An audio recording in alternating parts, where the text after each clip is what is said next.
Start breathing. You're just under his spell. Welcome, cursed ones.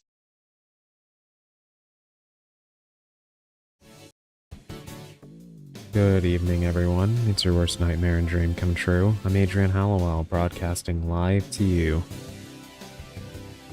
I have not slept, so you are probably going to hear tired voice. But, yeah, it is what it is.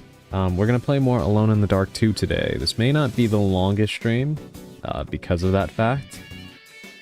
Plus, I do not know if she intends to still do so, but Emerald was supposed to stream today, and I was looking forward to that, so I may cut out a bit early to raid into her if she begins at any point while I'm still going.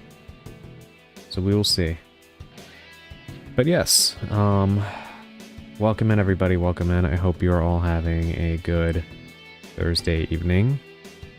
Welcome in Naka, welcome in Sally, welcome in Purple. Purple, I am sorry to hear that you are going through that. I don't know why people are the way that they are, but unfortunately, you know, cruelty is unfortunately common, but don't listen to them. You're not weird. And it seems like you do tend to encounter a lot of unsavory people, so I'm sorry that you have to go through that, but I hope that as long as you're here, I can help to take your mind off of whatever has been going on with you today. I will warn if she's on. Thank you, Naka. I appreciate that. Let's see. There was a few things I wanted to talk about today. We'll try to keep the yapping brief. But the biggest gaming news today is, of course, that GTA 6 will go on pre-order on June 25th, if I'm not mistaken. And that is, of course, the news everybody has been waiting for. I think the game is going to make it this year. I think this is another good sign that the game is, in fact, releasing when they say it will, which should be November. However, I am very nervous about what the price of this game is going to be. All of these entities with vested interest, I think we talked about Bank of America, weirdly enough, some odd streams ago, weighing in that Rockstar should charge $100 for the game. And while ordinarily I would say that's ridiculous and that won't happen, given the state of everything these days in the gaming industry and the, we'll call it flexible pricing, that they have decided to take on recently,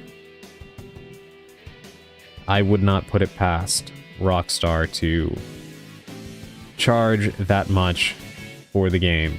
Because, of course, let's face it, the game would sell even at that price. Right? Everybody's been waiting way too long for the game not to go ahead and buy it. But it would be wrong. But, of course, will they care? Probably not. Of course, it's going to be $110 with some online DLC. Yeah, probably. I would certainly hope not, but let's face it, it's a very, very real possibility. But I'm at least glad that the game does have a pre-order date, because once this game finally releases, then other publishers and developers can stop being afraid to launch their games.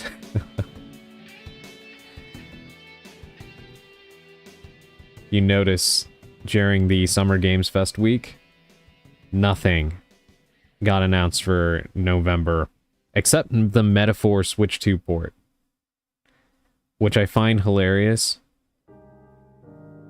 because I honestly do think that Sega is kind of sending that game to die, but whatever. Let's see, what else was there? Oh yeah, there's more updates on the Xbox situation. And the latest word is, well, it kind of feels exactly like what we've talked about. That, unfortunately, it is not looking good for a lot of these studios. And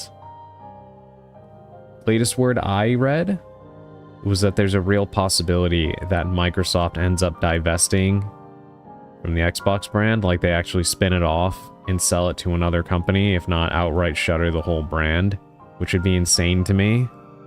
This is Microsoft that we're talking about.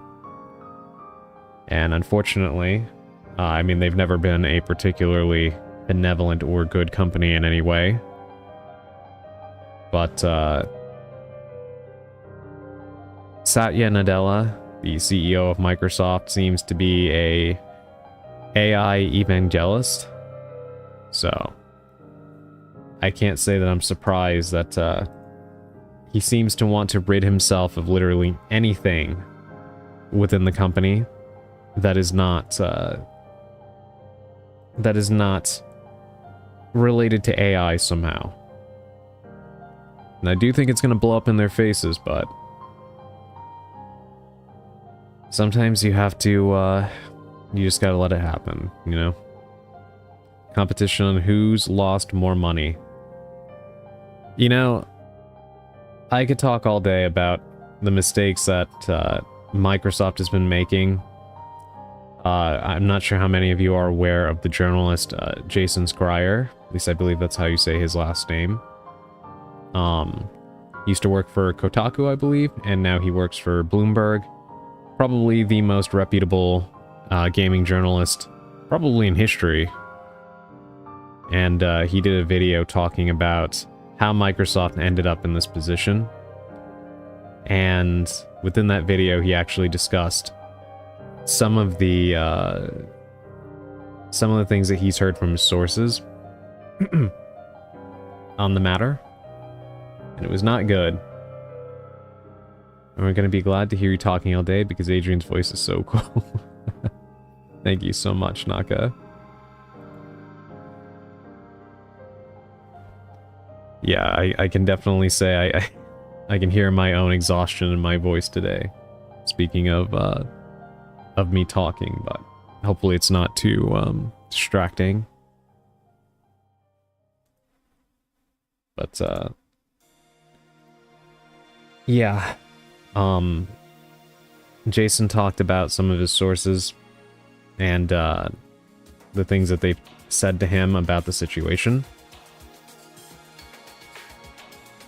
Chief among them that I found very interesting was that a lot of the developers he spoke to at the time before Phil Spencer got the boot had mentioned that they trusted him to have their backs and that they weren't really worried about anything happening with the company at large because he would kind of protect them. And then that all went out the window because literally apparently when he had that conversation with the individual that said that to him, literally, I think it was 6 days later or something like that, Phil was ousted and replaced with Asha Sharma. And, you know, at that point, that kind of created a lot of upheaval for the teams in question that are on the chopping block. He mentioned in his video that a lot of these developers are being punished for things that were asked of them by prior management. And I think that that's really fucked up. Like, for example, when Phil was there, the big initiative was Game Pass. And so a lot of the studios were being encouraged to make more experimental games and not to worry about making something that would sell, because the big thing was we need to just create games, good games that review well, that will attract users to Game Pass, because that was their big thing. We need monthly active users or whatever.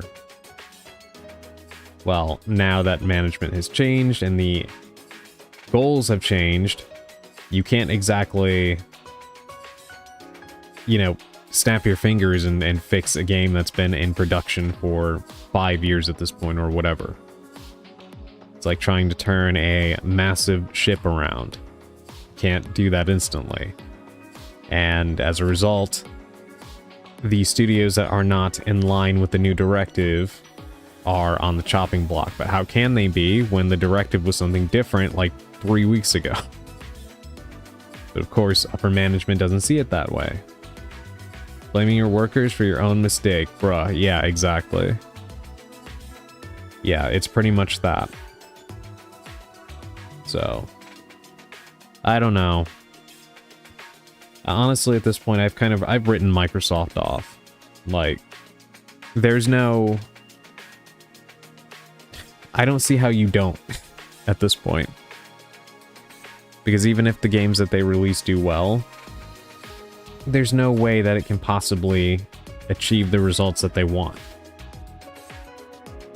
Xbox is a dying brand at this point, and I think the only chance that they would have had to turn it around would have been for them to commit strongly to a vision of exclusivity and really pandering to their fans and getting the next console right at an affordable price.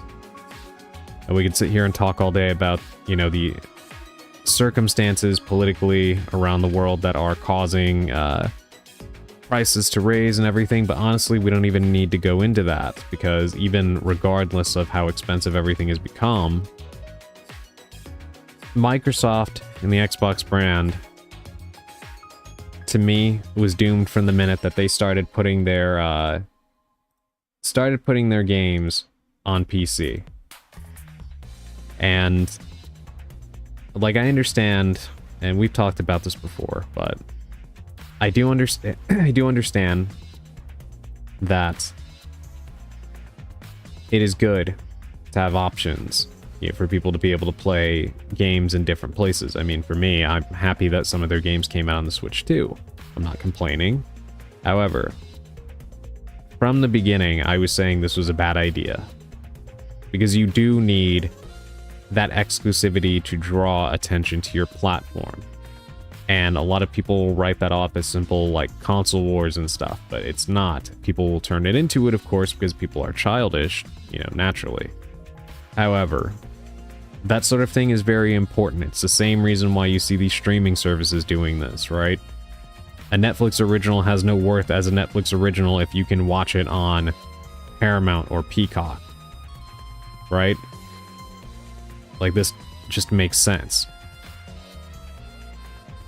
If you don't create something that is meant to be a draw for your specific platform, what worth is it to your platform? The Xbox gave up its identity when they started putting their games on PC at the same time day one. And while it may not have been cannibalizing their sales from a console perspective, in the sense of like, you know, PlayStation only users or Nintendo only users couldn't have access to those games regardless, the problem is that PC gaming has exploded and now everybody plays on PC. It's not as niche as it was a long time ago. So as a result, people are still opting to play those games elsewhere. And I remember at the time seeing a lot of people saying things like, well, as long as people are buying the games, then Microsoft doesn't care because they're making money. Well, they have to care, because then it means people aren't investing in their console. And it's not as though putting those consoles together were, you know, cheap. So, bottom line is, to me, everything has just been cascading for a while. It started with the dumb decision to put their games on PC. Then Game Pass itself was just a bad idea. A good value for customers, at least until they, you know, cranked up the price as high as they could. But a good value for customers, but a bad idea in the long run. And then putting their games on PlayStation and Switch only added even more to the why would we have an Xbox sentiment. And now we're here. I don't really see how you can turn this around without it being a... Like, you would need to come into the next Xbox looking at it as a clean slate. And take a wildly different approach with your strategy. The problem with that is, one, as we can see from what they're doing, they will not be doing that. And number two,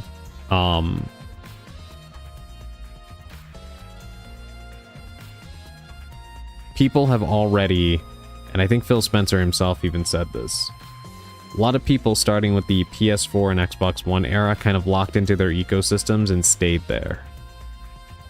And now that backwards compatibility is quite important, giving up your whole library to jump to another system is not all that enticing. So they'd be fighting a losing battle even if they tried to turn it around now. I just don't see any future in which Xbox can continue to exist unless it is not under Microsoft. And even if that's the case, I don't really see it working or who would be willing to purchase the Xbox brand, both because of cost and its tainted reputation, and work with it. What would be the incentive? Especially because if Microsoft sells off the Xbox brand, I don't think they're going to sell off most of the things that make it worth it. All of the franchises that they've acquired and such. I think it would probably pay more for them to just license that out to developers. Kind of like how Disney got out of the game development business. Like, they shuttered all their studios that they owned, and now they just license their properties out to whoever wants to use them. Provided, of course, their visions align and they're willing to pay those hefty fees to license the characters and such.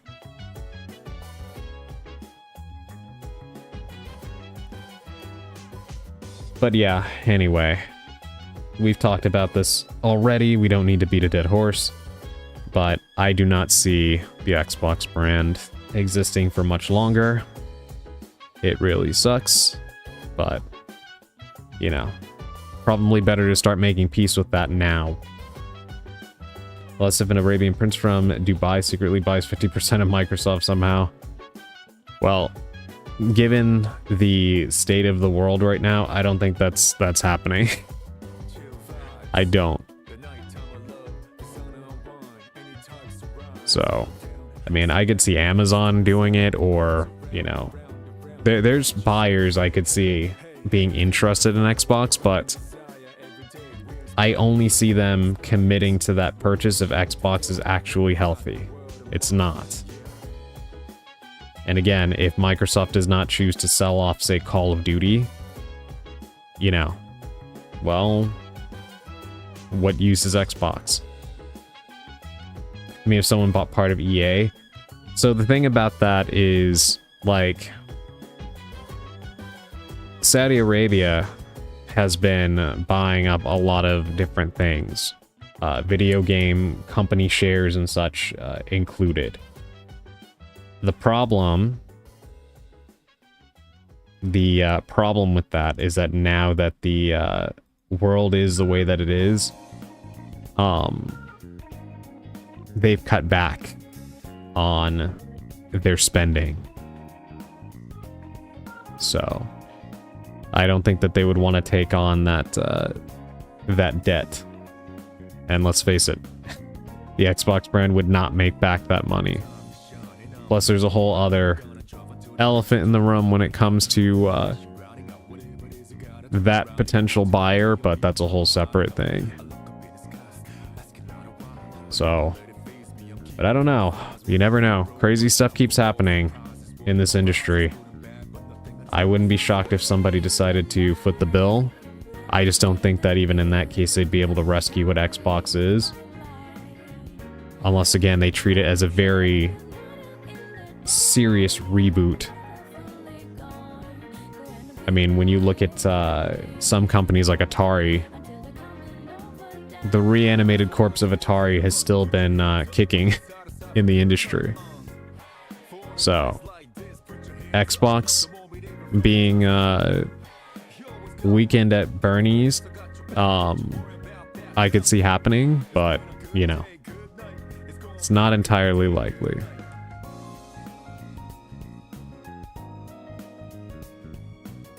But with that being said, I think we have covered everything I was going to talk about. So we're going to go ahead and we're going to get into our pre-game tarot card reading. And then we're going to play some Alone in the Dark too. We'll attempt to, at least. I know I was kind of stuck on that portion in the kitchen.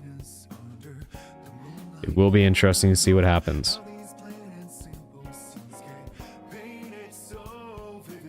Alright, let's see. What do the cards have for us today?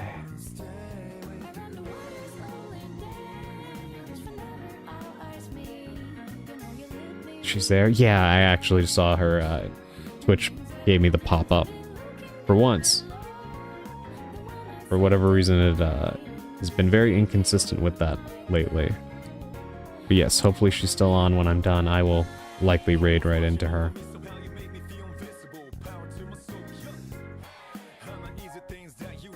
It is a shame that her stream got delayed because I was really wanting to see it. But hopefully she's still going by the time I'm done. I probably will not be streaming for a whole long time, which is why we're going to go ahead and get through this reading.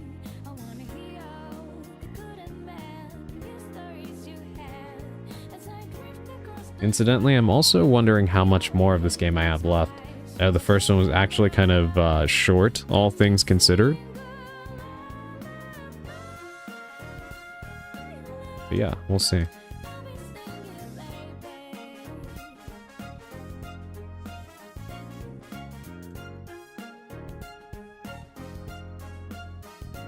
Alright. Let me change our music.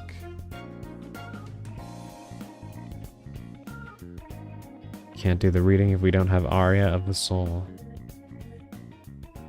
So you're less than half through? That's actually kind of surprising. I would have thought that I would have been a little bit further in. Interesting. Okay. We'll see how much progress we can make today. Alright, let's get through this. Today's card is the Three of Swords reversed. Now, we have talked about this before, and if you recall that reading, then you will know that this can be kind of a complex card to talk about.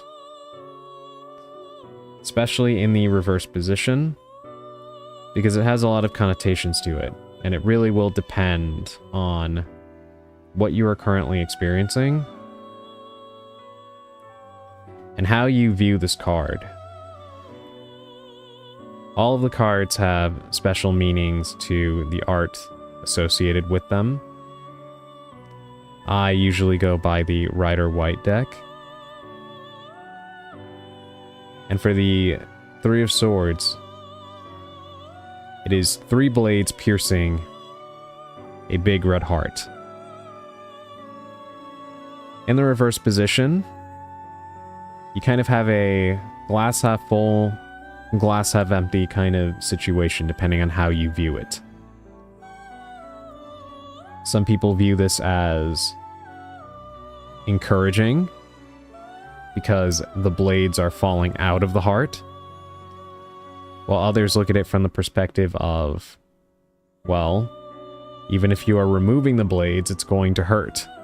It hurt going in and it's going to hurt coming out. And both perspectives are valid and accurate. If you pull this card in this position, it is very likely that you have experienced a very significant pain in your life. But in this position, this card is a great indicator that that pain will be coming to an end very soon. You have been through terrible situations that have left you rather scarred and hurt. But that pain is almost over. These swords are about to come out, and you will feel a lot better, and you will be able to move on with your life. This pain will not be an all-encompassing thing for you anymore. With that being said, despite that positive outlook, yes, it's going to hurt, because the healing process is not an easy one, and it's not a linear one either. So even when it seems like you are close to the end of the tunnel, it's not uncommon for you to experience a emotional relapse, and that is perfectly normal, and you have to be patient with yourself and understand that fact begrudgingly.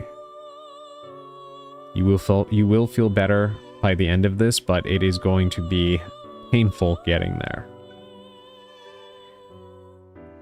Unfortunately, in some cases, even reversed, when you pull this card, there's a significant chance that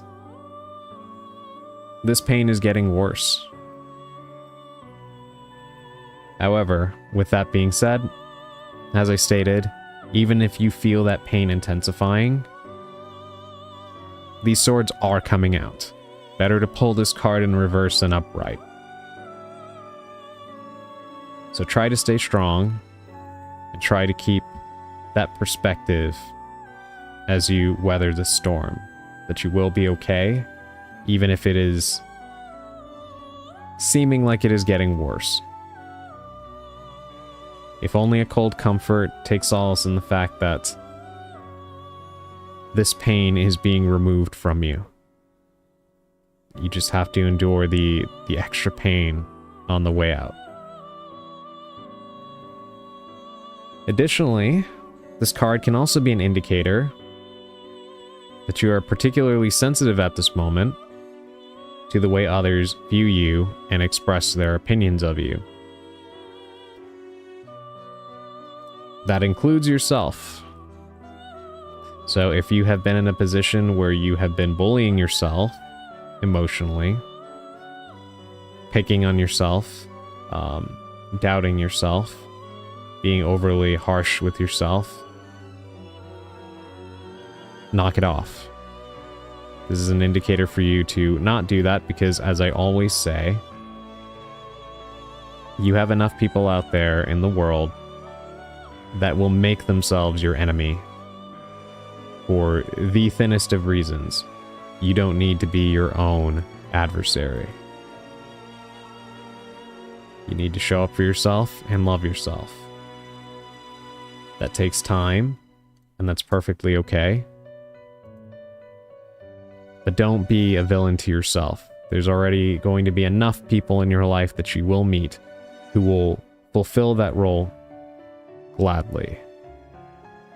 So be kind to yourself, because you do deserve it. And ask yourself, if you've been picking on yourself, if you would do this to somebody that you love. A family member, a friend, whatever. And if the answer is no, then why do you deserve it? Naturally, this mindset is not easy to adopt all the time, but that's okay. Again, recovery is not a linear process. It is okay to have setbacks and relapses. And sometimes you're going to have dark days where you cannot overcome those negative mindsets. That's okay. Be patient with yourself. Just so long as you do not dwell on that and wallow in it, and remember to always come back to that point. If you wouldn't do this to anybody else, don't do it to yourself. Okay?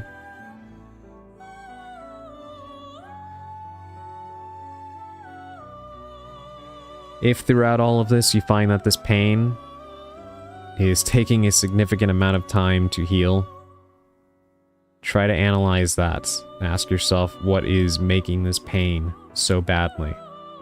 And in what way can you aid your own recovery?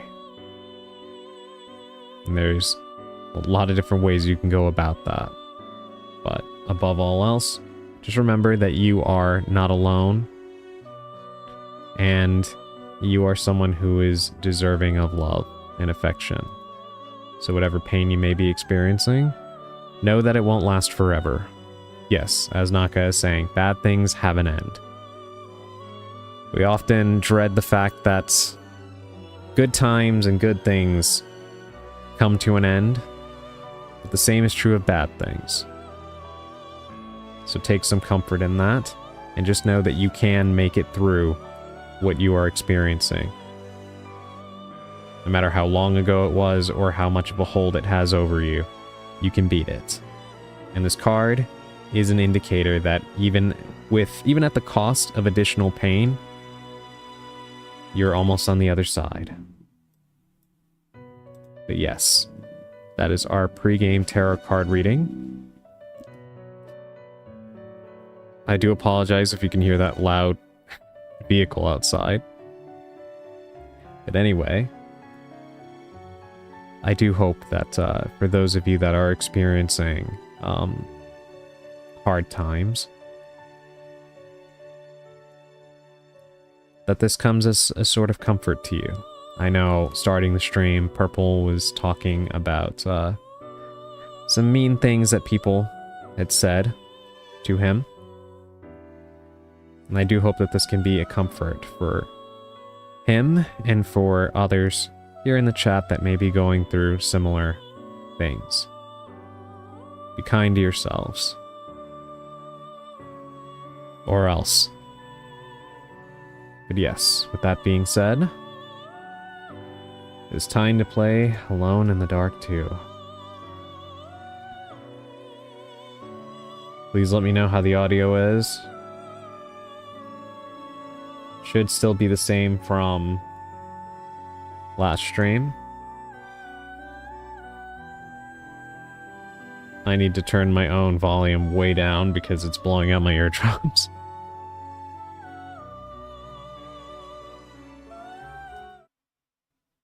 Alright, there we go. 22nd of December, 1924.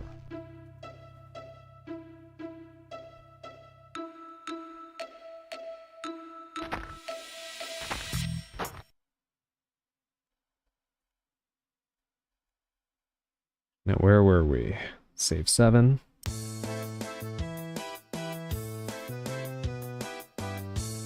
Back for more pain. Yeah. I forgot I was Santa Claus. I should have put that in the stream title. Oh dear. Alright.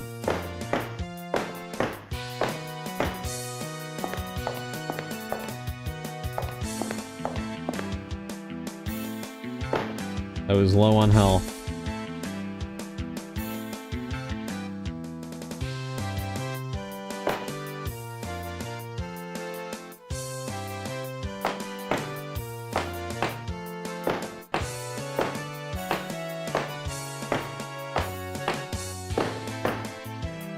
Poison. Do you know that wine may open many a door? Oh my god. This trident is the bane of my existence. Oh, happy Christmas. I don't think this is a good Christmas for this Santa.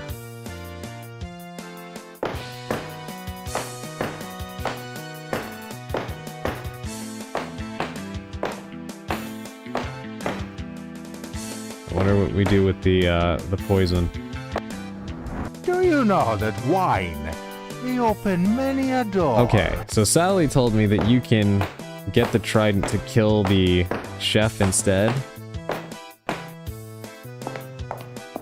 And I'm wondering how I can get this to happen. 'Cause this thing is like a heat-seeking missile.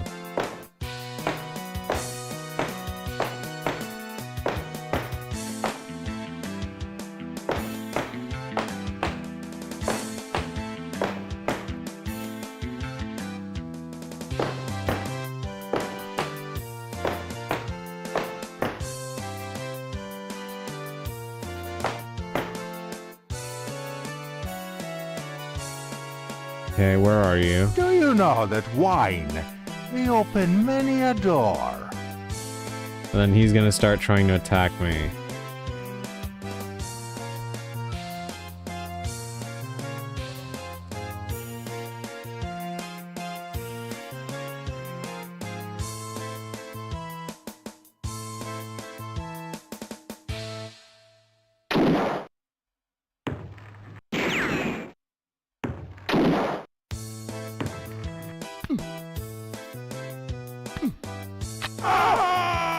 Oh my god.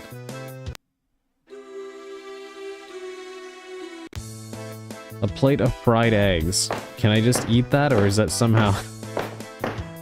is that somehow relevant to the advancement of the plot? I wonder.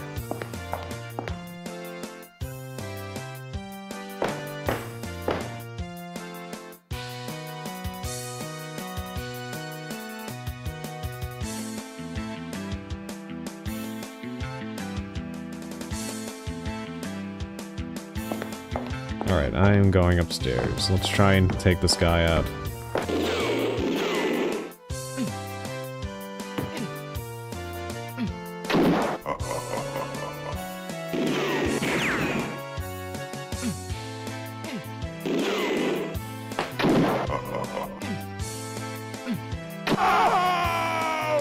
This is gonna be extremely difficult to do with low health. No, Santa.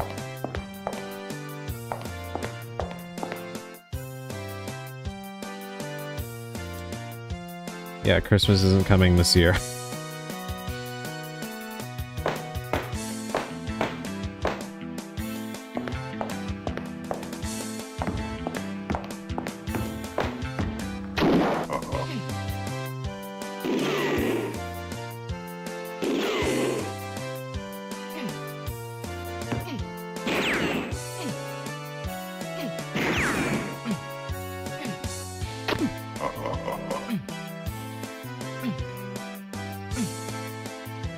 Do I have him in a stun loop?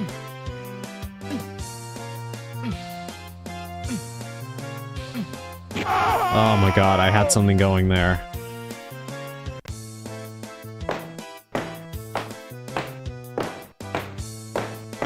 Bear with me, everybody. This is gonna be one of those situations I have to just kind of trudge through. We are not in a good way, health and resource-wise.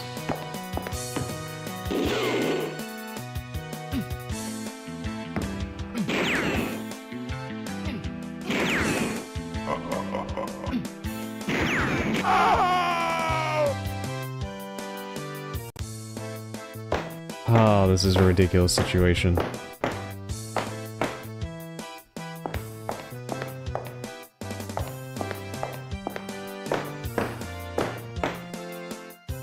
Guess maybe I should save right there. That way I don't have to go all the way up both flights of stairs when I inevitably get taken out again.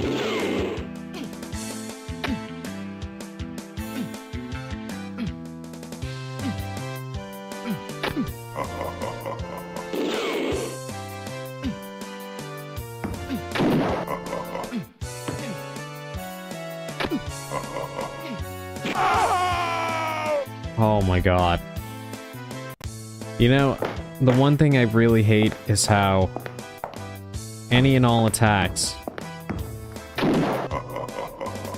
send you or the enemy moving backwards.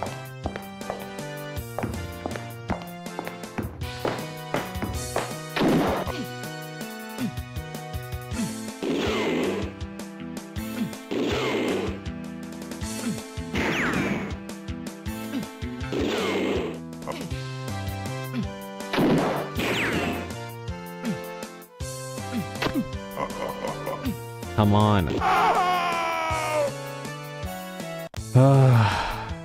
And he has such a short reach with these jabs.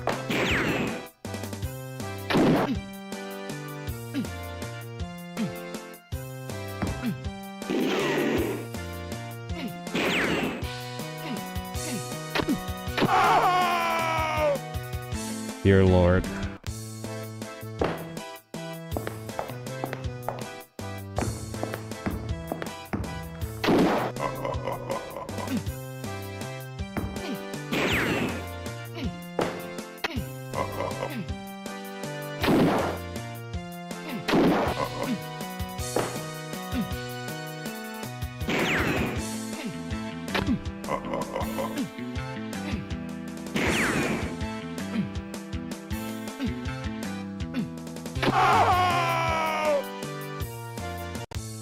I may need to go back to an older save and just try to do better.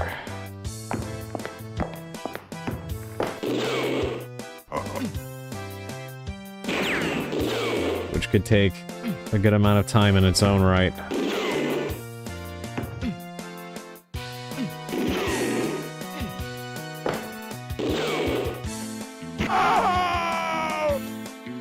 You know what? Let's go for broke. Let's see if we can run past this guy. Is there any health or anything, maybe? Somewhere?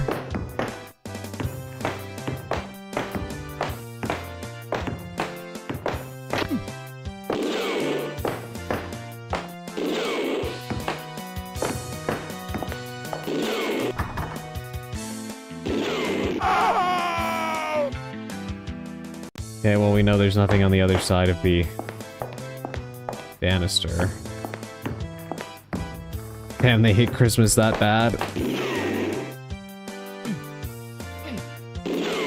Apparently so.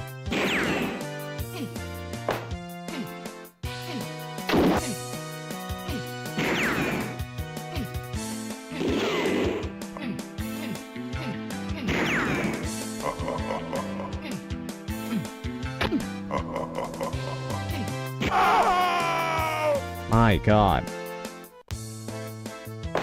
He starts sliding all over the place.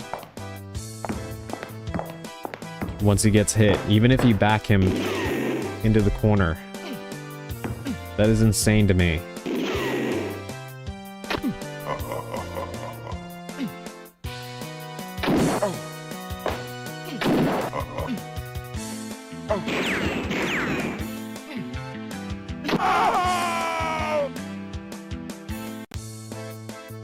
You have to, like, keep moving and maneuvering yourself. Which, yeah, that makes sense, but there's no way to, like, turn.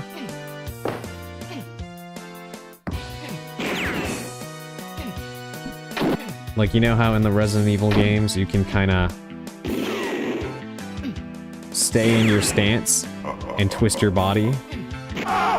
You cannot do that here. You have to drop the stance, which has a significant time penalty within the context of this encounter, and you leave yourself way too vulnerable, because as you can see, it takes him no time at all to ready his weapons.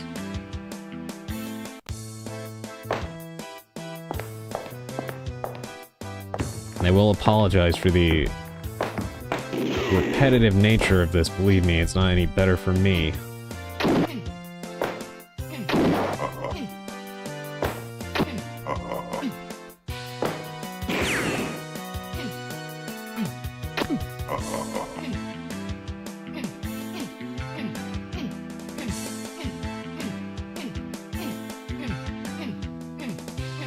What's Resident Evil Requiem next to this masterpiece? Oh, Requiem could never compare to this. Oh, finally.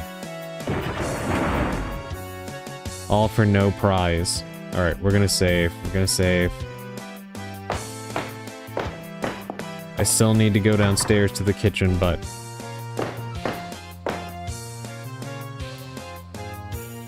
I'm sorry, I've been hyper busy. Let me refill the water bottle and I'll be all yours. No worries, Sally, please. Don't apologize. Do what you have to do. Take your time. I'm glad that I did manage to kill that guy. What the hell is this?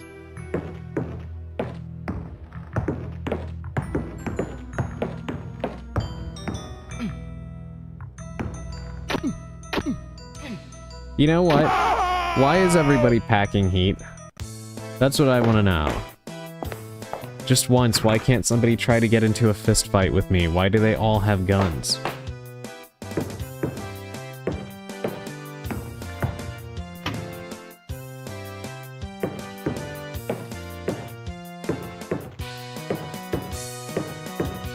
Everyone is locked and loaded in this place.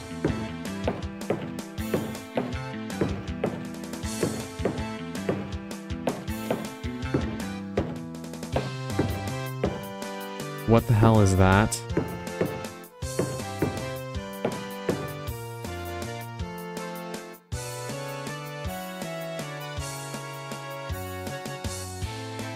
Something that will kill me, surely. Yeah. Arms? Okay.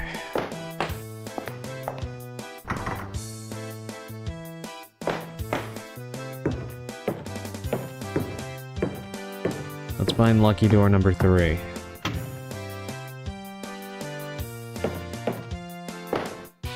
This bathroom. And I don't suppose that there's anything of relevance in here. It doesn't seem like it.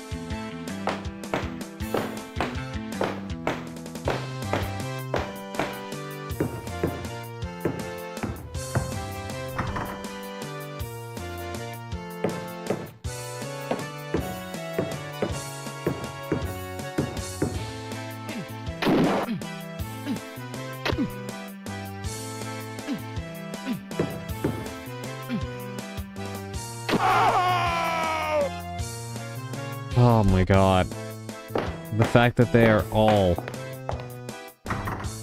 armed with handguns, or Tommy guns, or shotguns is just insane to me. Oh wait, he throws you a gun?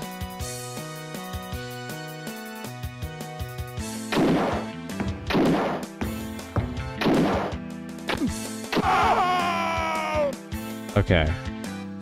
So he wants to have a duel, huh?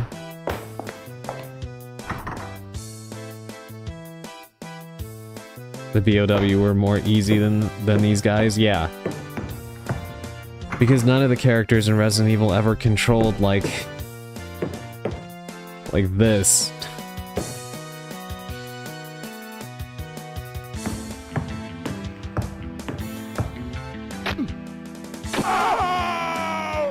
Oh my god.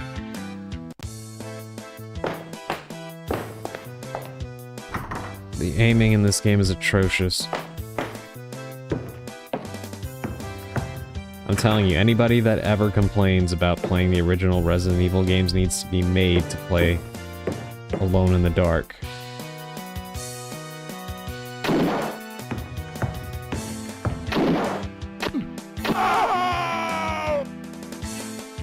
And I can't double shoot like that.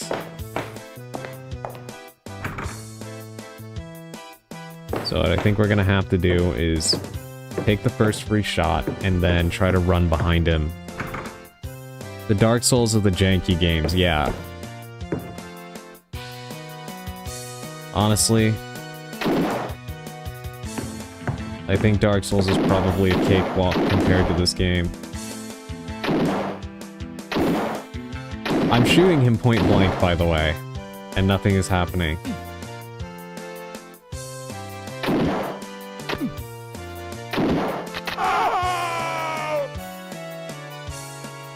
Oh my god.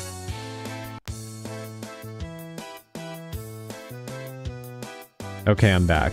And yes, what's the point of fighting zombies if all they do is shoot? Thank god Resident Evil has never... Oh, wait. Yeah. Actually, you know, I'm glad that we did get onto the topic of Resident Evil, because the same leaker that has been accurate about everything regarding the series pretty much for years now.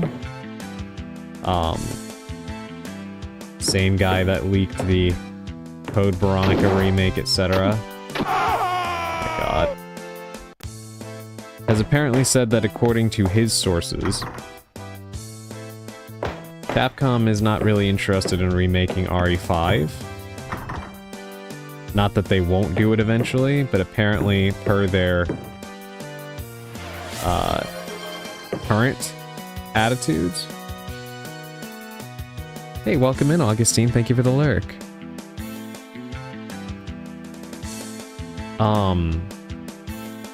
Per their current attitude, they apparently aren't very enthused about the idea of remaking RE5.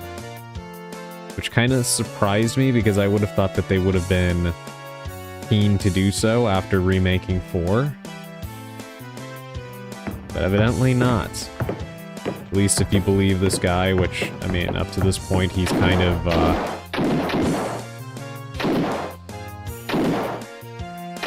proven himself at this point. Oh, good God. He said apparently, interestingly enough, not only did they much prefer to focus on the more horror-based titles, so Code Veronica, RE0, and apparently they are, in fact, working on a remake of 1, so a remake of a remake. Thank you for the head pats, Naka. Evidently, according to him, there is actually significant interest among the Resident Evil team to remake Revelations 1, which I find kind of crazy, because I would have never thought that they would want to do that, but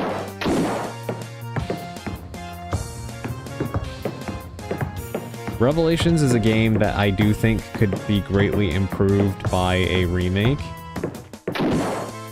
but I think the issue with Revelations... Oh my god. The issue with Revelations is that the enemy design in the game is extremely bland, and the story is kind of insane and incoherent. Not quite as bad as RE6, but not great. I mean, I don't know how the people nowadays would take a game about a white man massacring African people. Capcom had a lot of trouble back in the day already. Yeah, and I do think that that is a big part of why they probably wouldn't want to. The thing, though, with RE5, I will say, I don't think that they're going to have too much of a problem remaking it as much as you would think, as long as they just make common sense changes. Because the thing with RE5 was, visually, it did not look particularly great when it was revealed, because of course the connotations of it. But obviously, you play the game, it's a zombie game. Like, I know they're not zombies, but you know what I mean, right? It never really goes into that uncomfortable territory or anything. The issue, I think, with that game is just the one segment where you take on the enemies that are more tribal. And I do think that they handled that in a way that was not good. That's an easy fix if they choose to change out the enemies there. And honestly, the thing with an RE5 remake that could be interesting is they had a lot of great ideas in the working stages of the game that they let go of when they made the change to co-op. But there was a lot of cool segments planned. Like, Chris was supposed to fall into some whole underground cavern. There was supposed to be a segment where you were supposed to protect a whole town from an onslaught of giants. things like that, that while not what I really want out of Resident Evil in the sense of I would have preferred it to be just a straight up horror game, all those segments honestly feel a lot more interesting than anything we got in the full release of RE5. I think RE5 is a game that, while it's a blast to play with somebody else, it feels very bland. Taken on the surface, RE5 is not a good follow-up to RE4. At all, in my opinion. It feels like RE4 but watered down. I hated the bearded El Gigante. I was not a fan of that either. Especially because you have to fight it by just shooting at it on a turret rather than actually getting to have the fun of fighting a giant like you do in RE4. That's what I mean. Changes like that would make a lot of sense, right? Have Chris and Sheva actually fight on foot. Make it like a knockdown, drag-out battle. Instead of just getting on a gun and just shooting at it. That's the thing about RE5. It does that a few times with some things, like the battle with Irving. Right, where you're just manning different turrets on the boat. Not very fun. So, Irving battle is atrocious? Yeah. See, there is actually a good reason to remake 5. I'm not pining for it. I agree with you when you say all you really need to do is update the movement to be a little bit better. And I would say you can leave the, just leave the game as it is. But if they really wanted to remake it, RE5 is a game that, in my opinion, if they did the right thing, they could, in one fell swoop, fix a lot of the issues. And with the biggest glaring issue, meaning, you know, the worry of how the game would be perceived, to me, the easiest thing you do there is you just get some sensitivity readers to help you with, you know, like consult with the game as to how to fix the uncomfortable visual aspect of it without it, you know, compromising the integrity of the game. And I say that because I do think some of it is intentional. The idea that Umbrella, of course, mainly Spencer and his friends, coming to Africa to take the Stairway to the Sunflower and stuff, it's absolutely rooted in that kind of imagery, and it's not meant to be insensitive. It's exactly what it seems like. You kind of get these weird vibes off of Spencer, and as we talked about with Code Veronica, the Ashfords themselves, as we know, had unsavory historical family ties. You know, they're supposed to be terrible people. I think it's fine as long as, of course, you're not portraying it in a uncomfortable manner, which could easily be solved if you have consultants that can help you with the visual aspect of it. Which, thankfully, there's a lot of options for that. RE5 needs more horror and jump scares. Yeah, RE5 would need a whole facelift to actually be scary. I always laughed at the fact that RE5's tagline was "Fear you can't forget," because there was nothing scary about the game at all. And I know RE4 is not a particularly scary game, but at least it had more moments where it tried to be horror, especially in the remake. I think the remake did a much more successful job at that, but yeah. They need to make Wesker better if they want to remake 5. I think they destroyed him in that game. Yeah, Wesker could definitely use a lot more improvement in that as well. Like, there's some odd scenes in that game when you revisit it. Like when he throws his glasses and then Chris just catches them, like...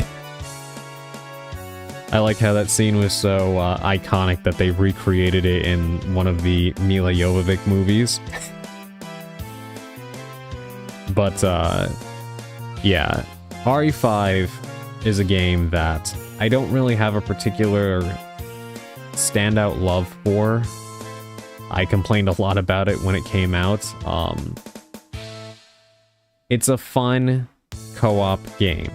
It is a fun video game, but it feels incredibly bland And if you play RE4 and then play RE5, it feels like a greatest hits, but not performed as well. It feels like a cover band playing playing the hits of a better official band. You know what I mean? The Chainsaw Man fight isn't as good. The El Gigante fight isn't as good.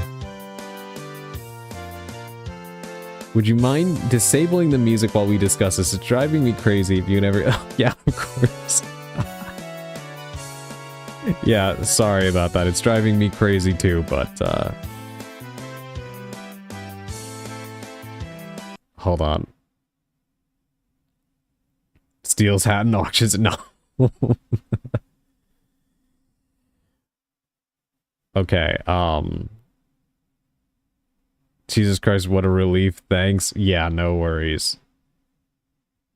The unfortunate thing is that I can still hear it in my ear. You can disable music in-game, no need to silence the entire... Really? Okay, hold on. Let me do that real quick. Oh, I see. I see. Perfect. Thank you. Yeah, it was driving me crazy too. No, not the relaxing music. That is definitely not what I would deem relaxing music. Let's just say this game doesn't have a good soundtrack. No, it really doesn't. It does not. But yeah, I'll speed this up because I don't want to, you know, spend too much time sitting here talking. I imagine this is probably not going to be very fun to watch in VOD form. But yeah, long story short, RE5 is a game that feels like a cover band playing a better band's music and not doing it as well. All of the portions of the game that they take from 4 are all done worse. And all of the things that RE5 does that are completely original feels undercooked or not particularly designed well. Like the boss battles being tailored for co-op is a cool thing, but you can tell that they didn't really know how to do it because, for example, you have the turret defense segment from the what are they called in that game? Majini, right? From the Majini on the bikes. You have the turret segment against Irving on the boat. You have the turret segment against El Gigante. It's like they had one move and that was it for a lot of it. And then when you had the actual boots on the ground boss fights, you had that one bat creature thing that you fight on like the cliffside. You have the spider thing that you fight on the elevator. You have Wesker. And all of those fights all feel very samey and just not very well designed. They had an interesting dynamic with the double battle between Chris and Sheva versus Jill and Wesker. But the fight is not really... It's just awkward. It really is. And those turret sequences are terribly balanced in higher difficulties. Yeah. Oh, yeah. And we have Sheva shooting at us. The real boss fight right there. Yeah, the AI would definitely need an upgrade, although I'm not really worried about that. We are thankfully past that. I think Capcom probably knows how to design a better co-op partner by now. So that would likely be a thing of the past.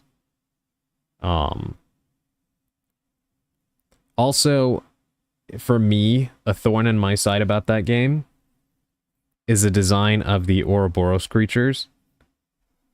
I was not a fan of just the tentacles. And I do feel like they came up with more interesting enemies for Ouroboros in Revelations 2. So redesigning some of those enemies would also be ideal. That's what I would want, personally. But, yeah. I don't know. I feel that uh, I feel that there's a lot of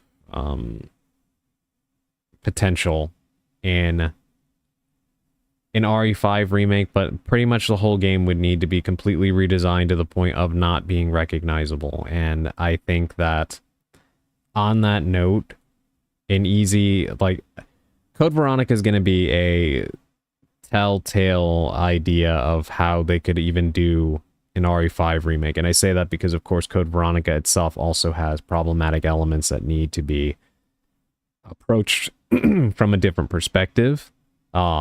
Not thrown out, but just reframed, which they already did in the Dark Side Chronicles. So again, they've already proven they can do that. But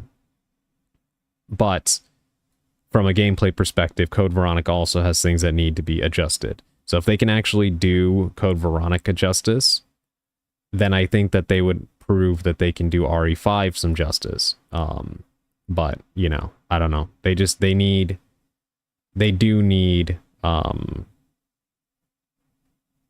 They would need to actually change pretty much a significant amount of RE5 to make it an enjoyable game, in my opinion, because as it is a fine video game, but it is just incredibly bland and feels like something that was not seasoned enough, but it has the parts to be a good game.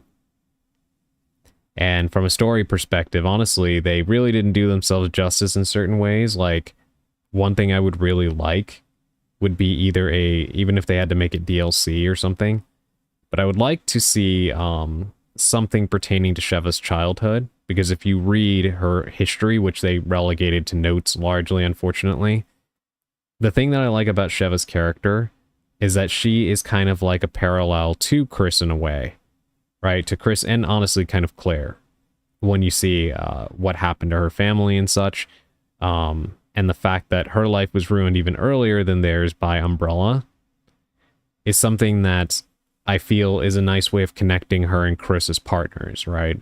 Because I know a lot of people complained about the fact that, oh, it should have been Chris and Jill together. But I liked the idea that Chris was partnering with somebody who suffered in a similar way that he did, except at a younger age. And when you think about it, she was suffering in the place where all of this truly began, right? This whole reign of terror that Umbrella subjected the world to began in Africa. And Chris suffered from the place that the series began, in Raccoon City. So it's a very cool narrative parallel that they both are people who were there where this began in their own respective ways. And I like that dynamic. They just don't play it up nearly enough as they should, in my opinion. And that could definitely use some improvement for them to really recognize within each other that they are kind of both two sides of the same coin. They're both victims in a very similar fashion. And that's something I do like about Chris and Sheva's dynamic that wouldn't have been the same with Chris and Jill. Not that I would have turned down a Chris and Jill team up, because of course not. But narratively, I do understand why they went with Sheva as the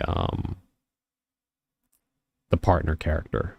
It makes a lot of sense story-wise.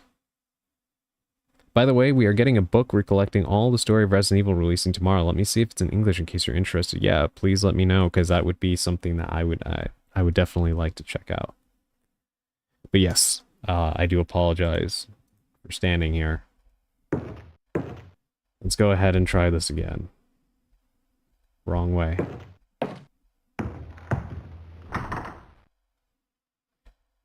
But I am kind of relieved that they are seemingly not interested in an RE5 remake right now.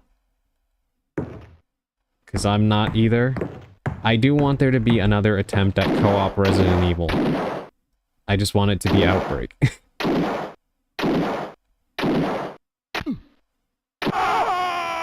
Ay, ay, ay. Yeah, I would just personally prefer that it would be Resident Evil Outbreak rather than RE5. Or honestly, I'm fine also with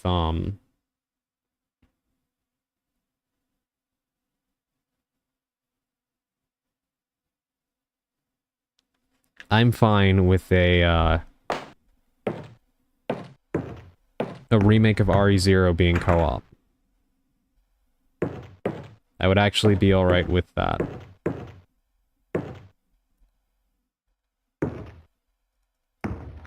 I know some people wouldn't, but I think it would be a fun way to reimagine RE0, especially given the fact that, like, as it stands, an RE0 remake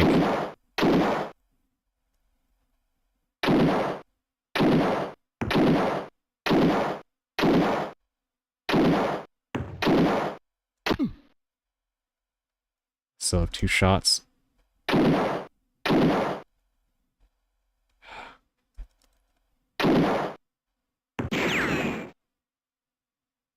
God, it took so many shots to kill him. What did you drop? A sword stick? Okay, let's make a save.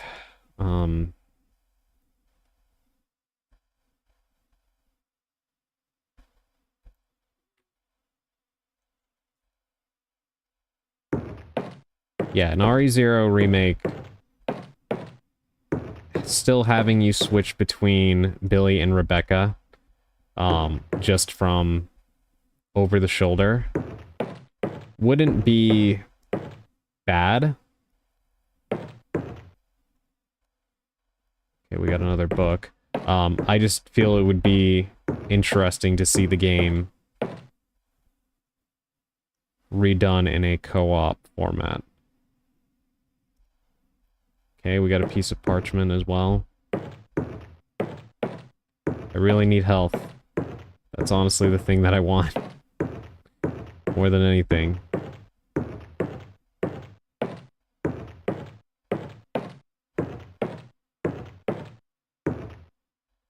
They remake 0, please add chest? Yes. Yes, I would greatly prefer that they did that.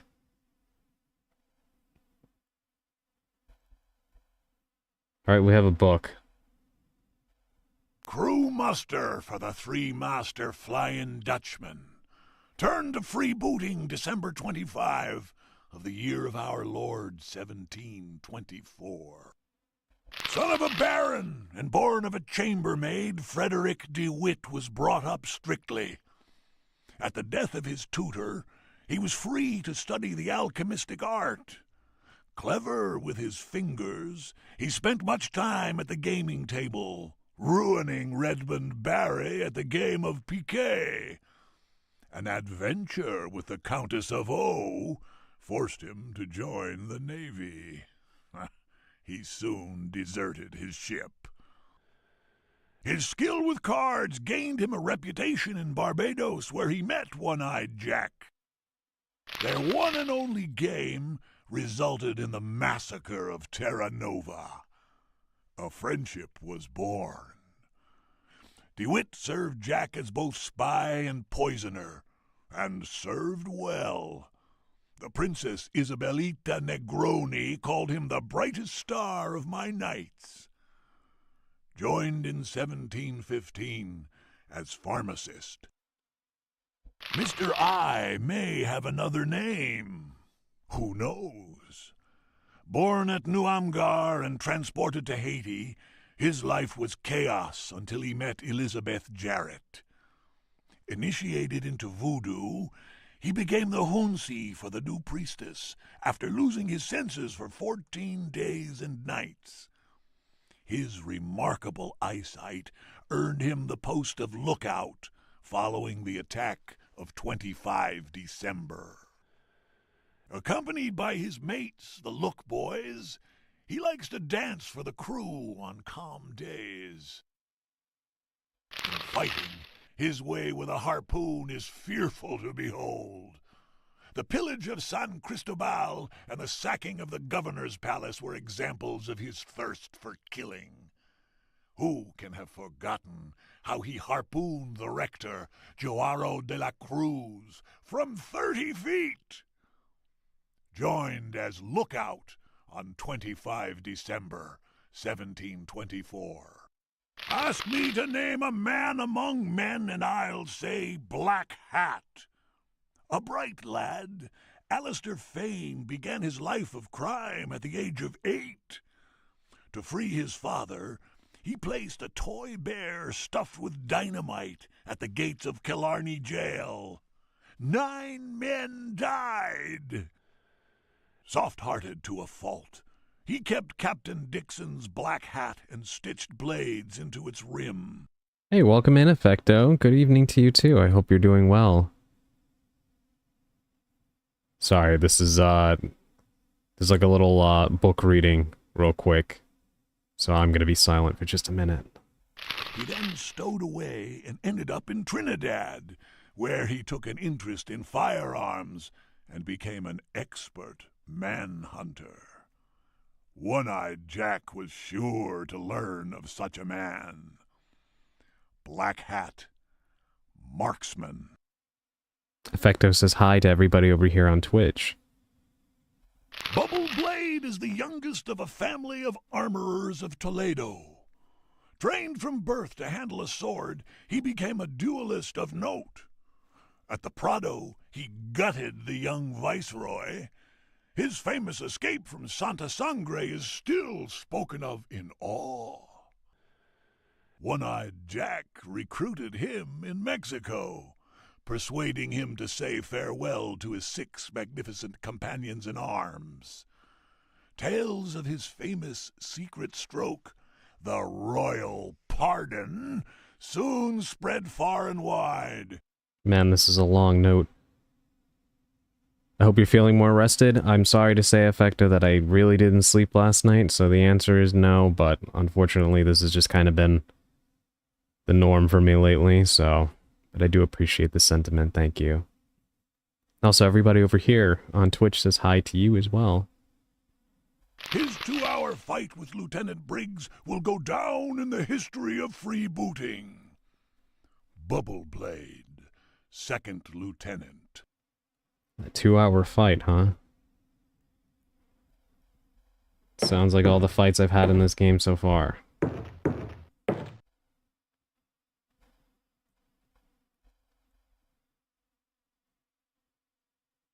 How can you take seriously somebody called Bubble Blade? I am... You know what, let me say before I even try to read the freaking parchment, because I have a bad feeling about that.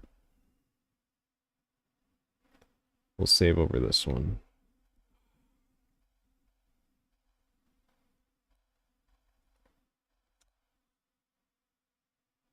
Chess and Magi. The White Queen. The Killing Must. Empo. May the amulet lie. Or lay the sign open. That is the key to translators. Not might have helped. Tartakover. In the box with go.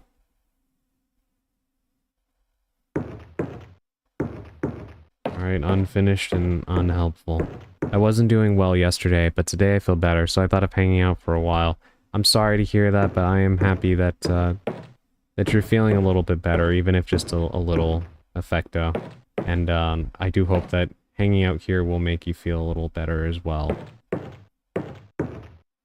Yeah, it's been seemingly tough times for everybody recently. So you're definitely not alone in that, but the good news is that I did pull a card that was rather positive in terms of healing from tough times today for my tarot reading. So I do hope that that is relevant to your situation. Of course, I can't, promise that, but I do hope that is the case. I might have to start doing forbidden rituals in order to put you to sleep.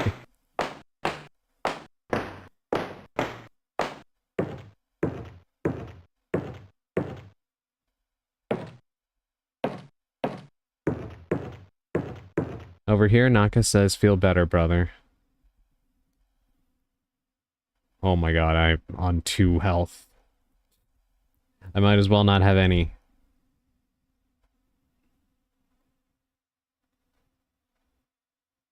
Really? What card is for today? I missed it. It was the 3 of Swords in reverse. Which, just to, you know, be completely transparent, while it does promise, or at least indicate, that you are closer to recovery from tough times and not, it will be, you know, a painful process to completely heal, which is normal, but obviously not something that anybody wants to hear or go through. But if you can accept that fact, then it is a rather positive message. It is essentially the process of removing swords impaling your heart. And of course it's going to hurt to take that out of you, but you'll feel relief when they're out. We got to make Adrian EP. I'm plenty sleepy. I just can't sleep the way I'm supposed to, which sucks. Why always the 3 of Swords? I've been cursed by that card. That's the one that kind of follows you around. At least this one was in reverse, at least.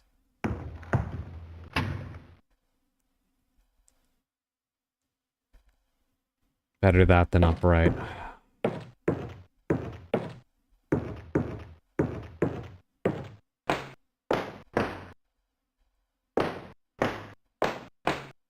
That looks like that looks like the Necronomicon from The Evil Dead.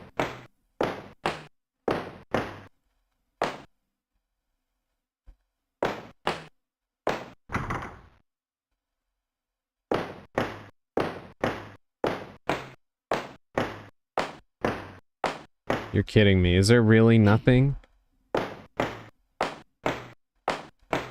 Although one thing I do want to point out is that Alone in the Dark 1 and 2 remembered to put bathrooms in the manor. Unlike Resident Evil. We gotta tuck in the Cursed Witch. You are sleepy. Do not make me use the sleep ball.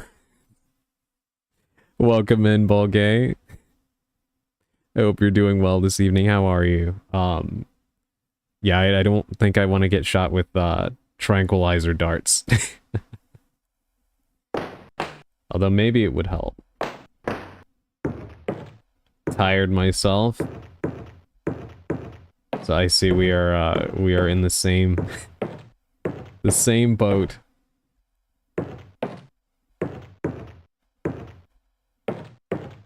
Please use them on me, Bulky.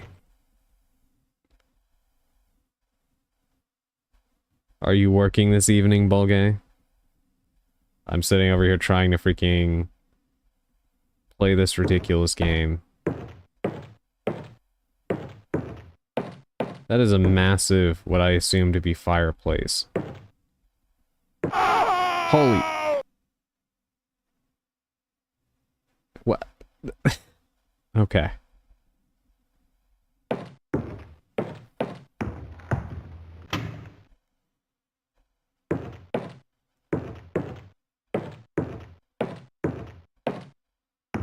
God, not again.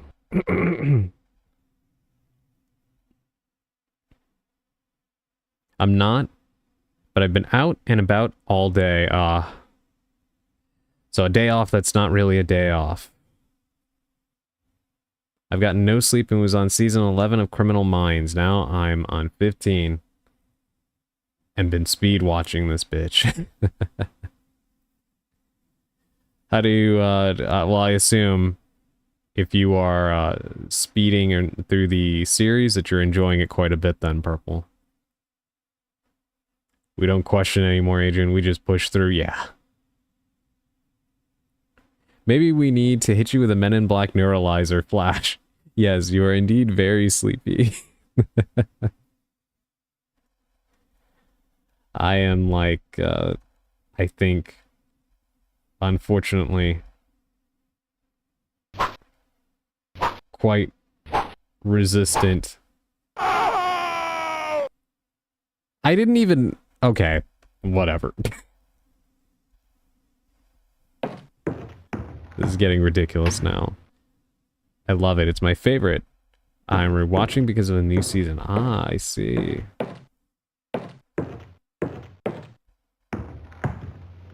I need the camera to change. Okay, there we go.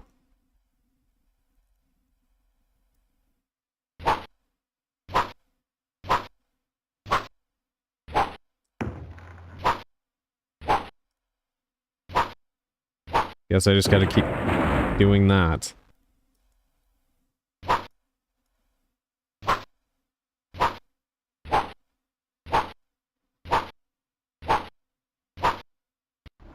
Finally. Alright, what is this? Another piece of the parchment. Okay.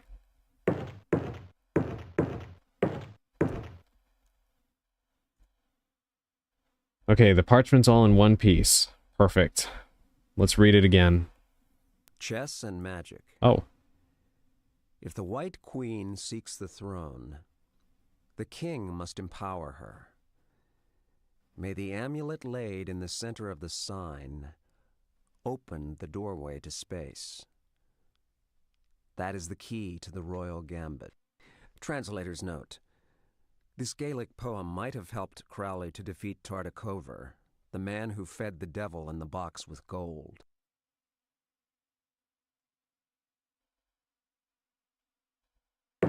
Okay, what does that do for us right now?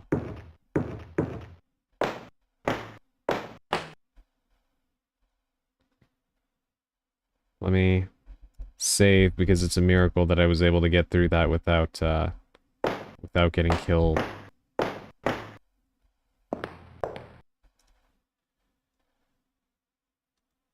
Is your day a little bit less active now, Volgay? Are you back back home, perhaps, I hope? Or are you still out and doing things?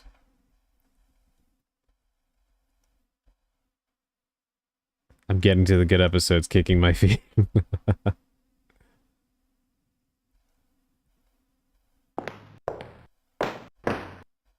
Was I right to put that there? No, okay. Kind of looked like an indentation. Oh, I'm glad that you're enjoying it, Purple. I'm actually sad because I caught up in Oshinoko, which is the anime I've been watching lately. I binged as much as I could until I caught up to the current released episodes. And now I gotta wait for the final season, which is gonna be a difficult wait. Can I not put that in there? No.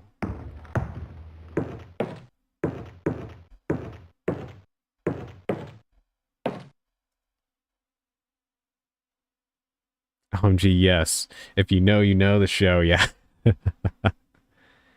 finished the Apothecary Diaries yesterday as well. Really, yeah, that is high up on my list of what I'm gonna watch next. I know both you and Madi suggested that to me, so I am going to look into it because I really like what I've seen visually of it.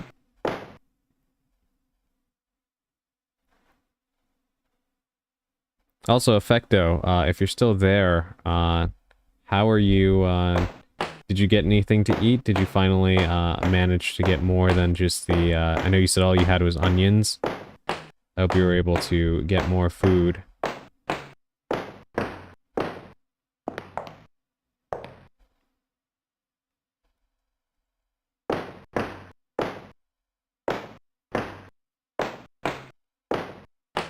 I guess now is the time to go to the kitchen.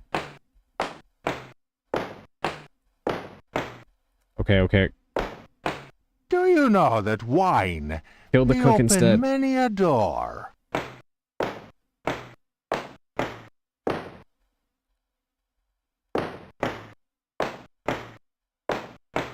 Can this trident please leave me alone? Oh my god, how do I make it stop?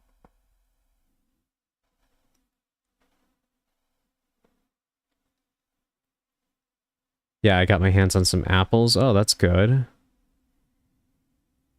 I'm glad you at least have you have something more than just the one thing, you know?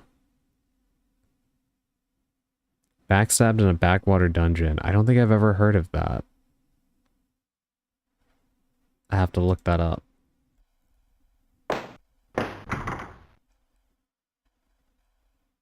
Only ways to crash it into the cook? Okay. Well, I guess I'm just gonna have to try and see if I can finagle this. I'll do my best. I think the little cook also works. That would be great if he didn't skedaddle up the stairs immediately. One thing I have for me is that I can cook many dishes with one ingredient. Yeah, that's actually, what I was thinking, the last time you were talking about it, like, that maybe there would be different things that you could do, like I was envisioning maybe making, like, onion rings. He does come back, okay.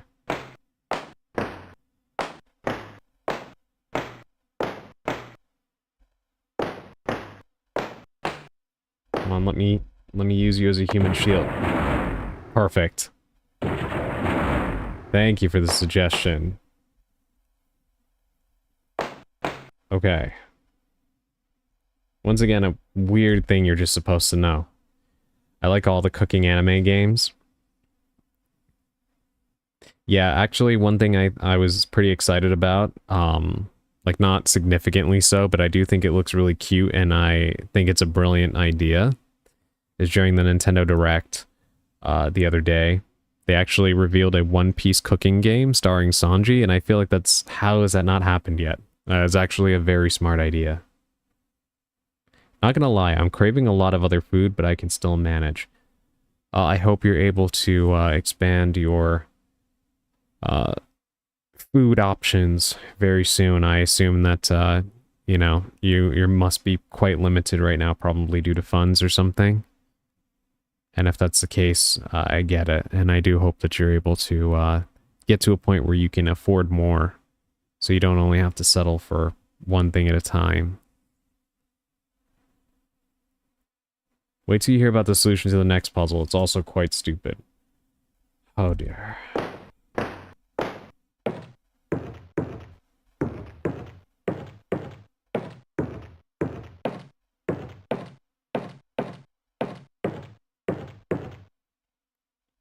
Alright, so I don't want to open up the door there because that leads to the enemies wanting to kill me.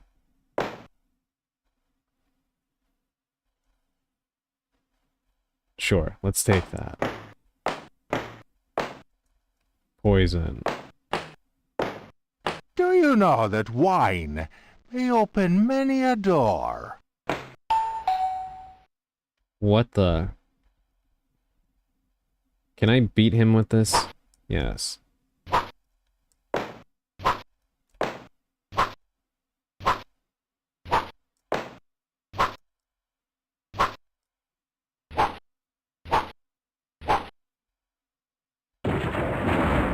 Okay, that's it for that guy.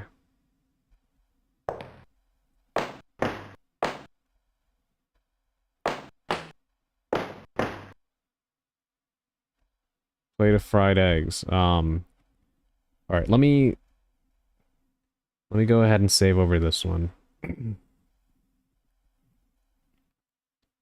Also, I guess I should turn the music back on. This is going to be a very quiet playthrough otherwise. Alright, I know this is probably just a trap. But let's see. Okay, I can't open that door. How about this? No.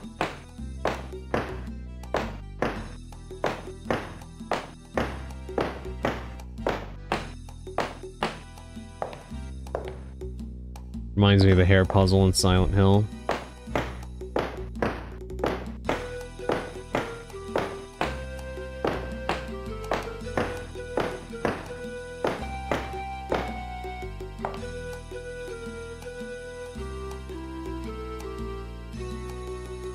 I just remember that you need a specific hair and a hook to get a key. It's been so long since I played them that I can't remember which game that one is in. Can I pick up the eggs?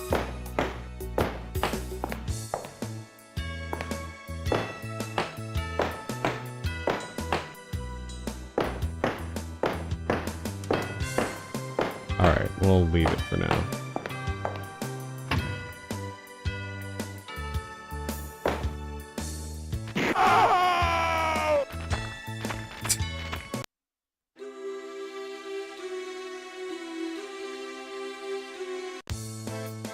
Okay.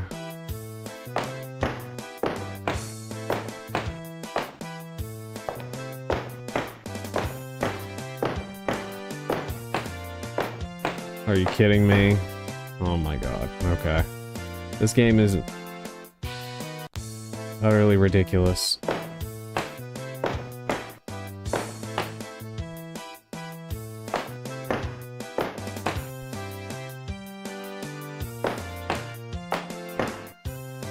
Do you know that wine may open many a door?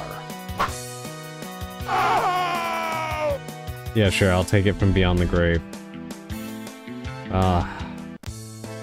Now I have to kill this guy again.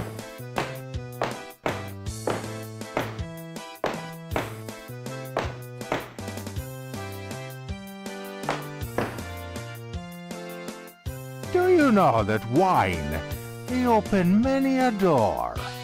I like how he seems all friendly at first.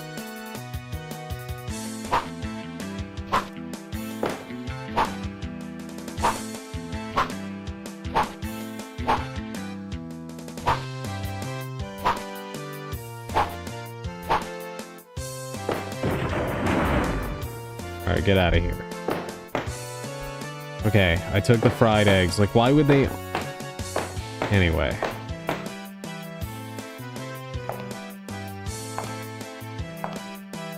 So he's clearly hinting at using the wine to open one of these freaking doors, right? But what do I do with it? Do something with this statue? Save. Oh boy. Okay. Oh, so you actually played this game too, Bulgay?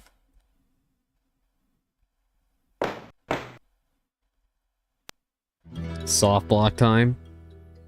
Oh dear. Okay. Can I poison the wine and then... Actually, I would say hard lock.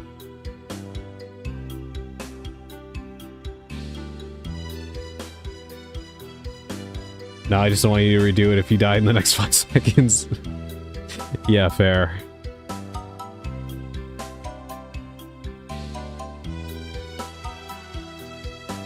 Okay, what did he just do with... Okay, yeah, poison the wine.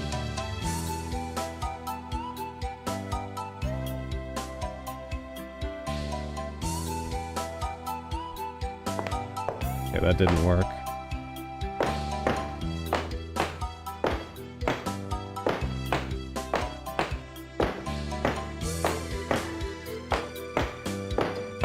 Alright, did you know that wine can open many a door? That's what he said, right?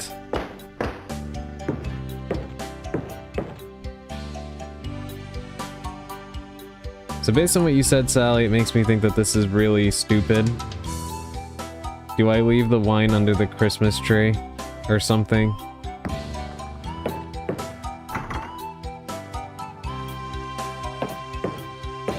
Is that what I'm supposed to do?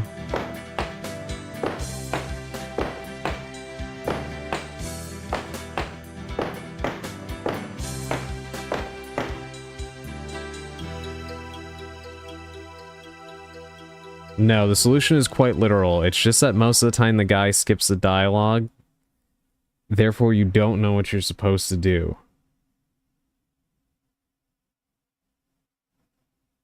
Okay.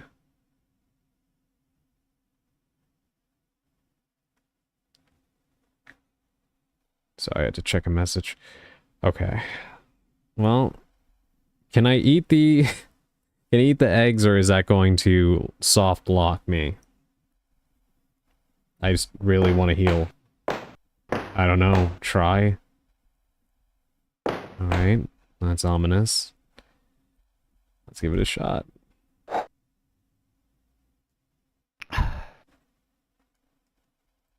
Ah, that's better. I'm waiting for my stomach to explode now that I've done that.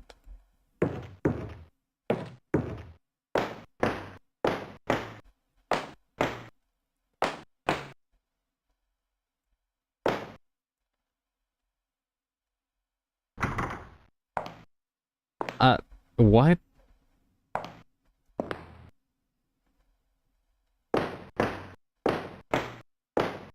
Wait.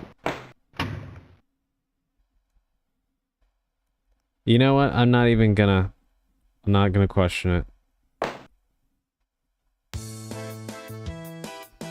Oh, of course you have a shotgun.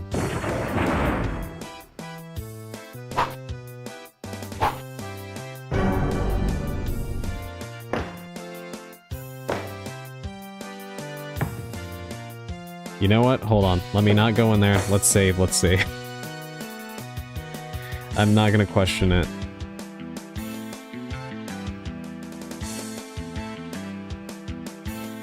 Now tell me how the fuck a zombie dies from poisoning.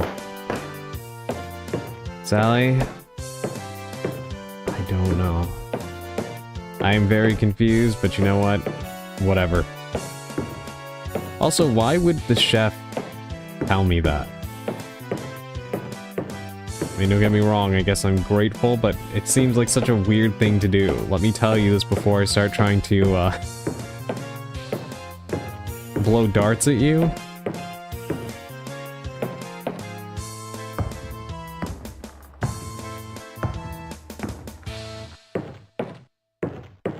Okay, this door doesn't seem to be opening.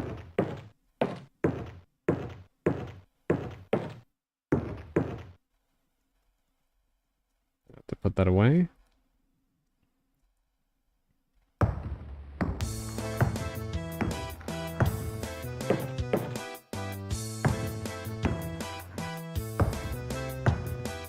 I don't know, this is...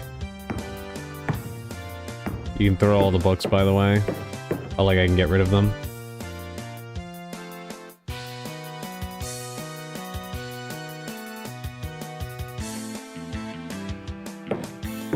But what is... This door is just... common sense? Nah, we don't need that.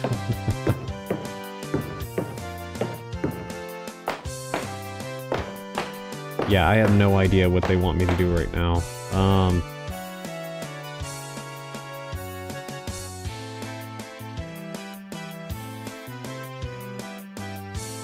Did you use a nickel? I did not. Let me see. What would I use a nickel on?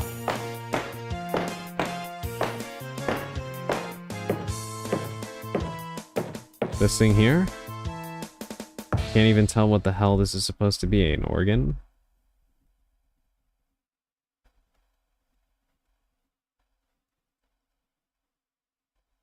What use is a nickel here? Let me make sure I wasn't facing the wrong way. Nope.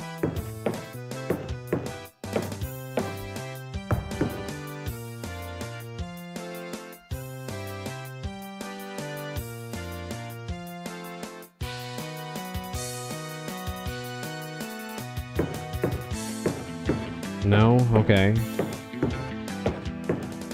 Is there somewhere around here where I can actually use a nickel?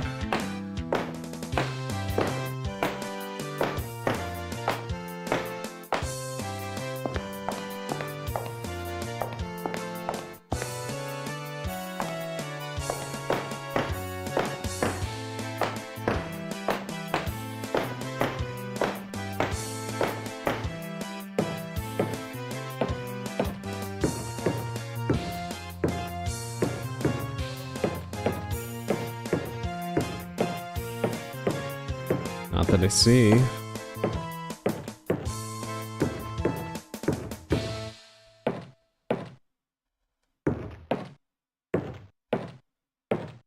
See what else was up here. Just a bathroom, right?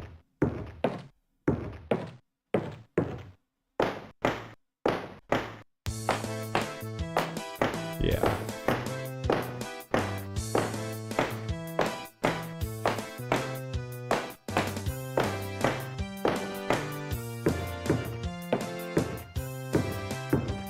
Alright, there's gotta be something in the room that we just unlocked.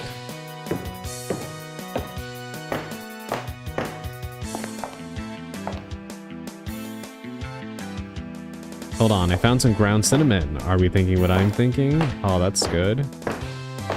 What are you gonna make with that effect, though? Something, apple cinnamon?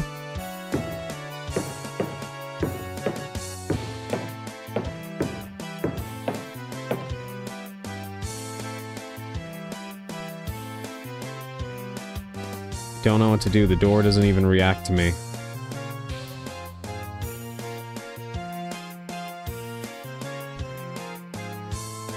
Arroz con leche with cinnamon is good. Apples and cinnamon are made for each other. Oh yeah. No, definitely.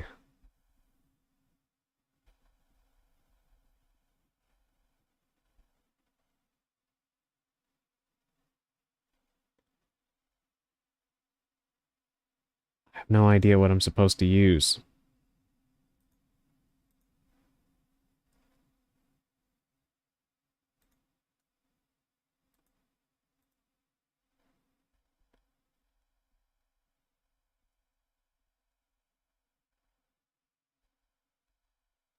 Still have this hook. Want a tip on the floor you need to check? Yeah, sure, I'd appreciate it.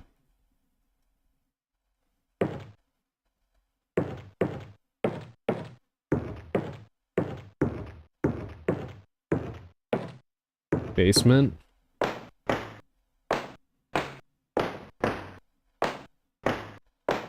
I completely forgot about the basement. I thought I was completely done down there.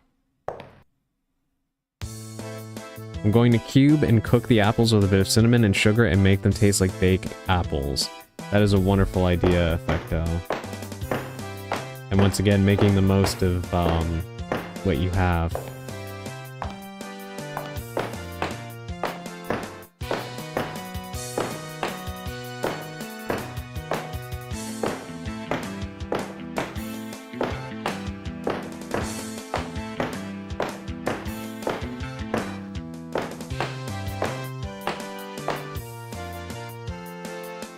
Something to do with this?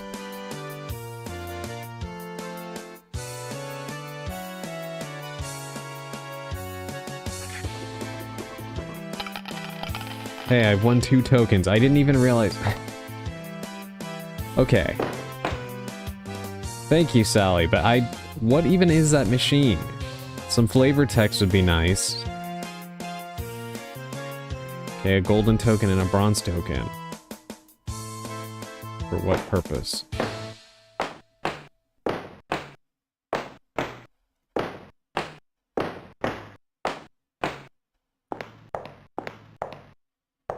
Like, I'm honestly so glad that Capcom was smart enough to realize that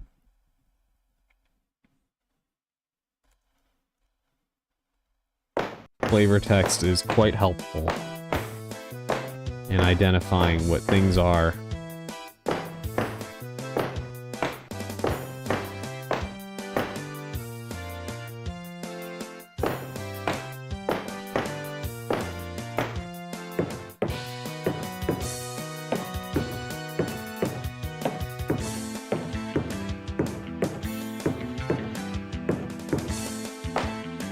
Alright, I have the tokens.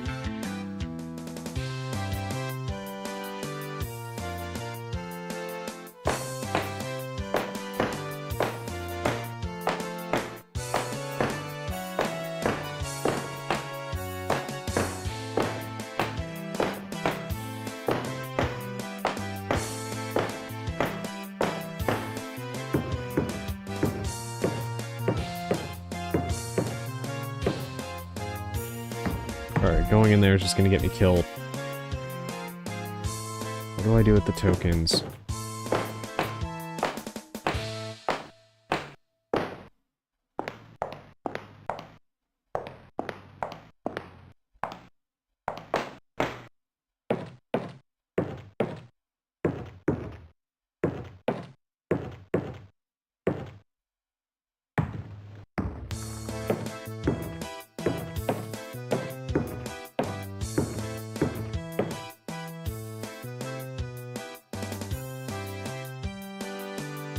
Zero indication of what to do here. And it's not that the puzzles are hard to figure out, it's the lack of information.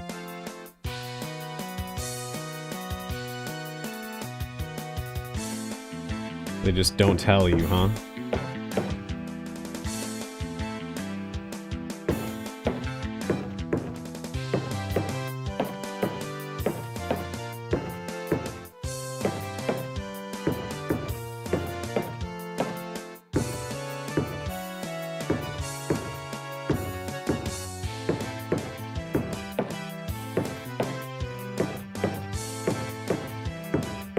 Okay.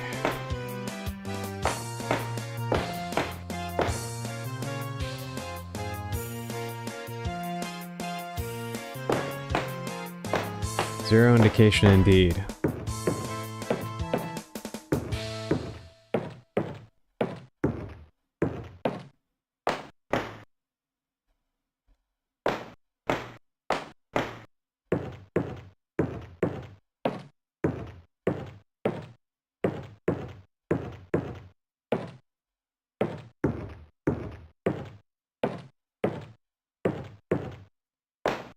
I honestly don't know where I could use these.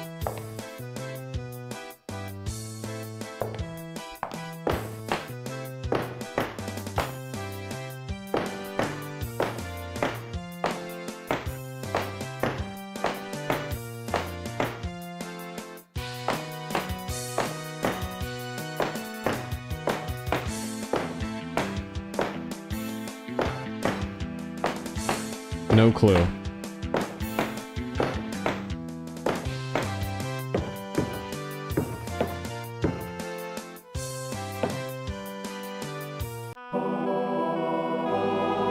Never mind.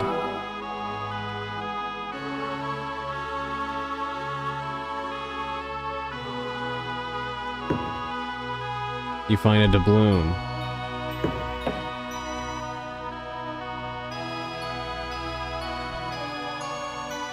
Okay,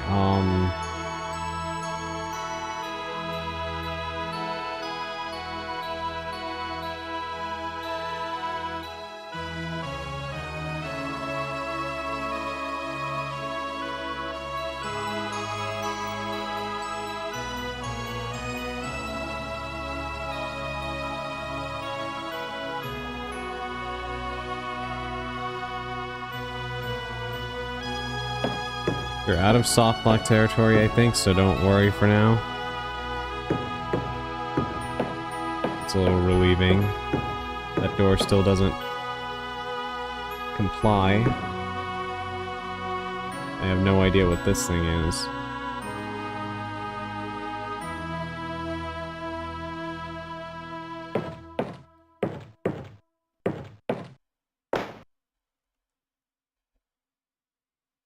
It's like every time that I solve a puzzle, I end up more confused.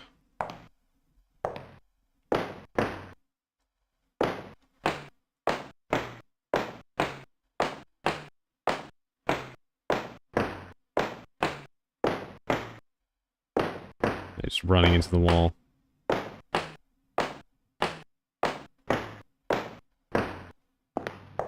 Kept thinking it was turning.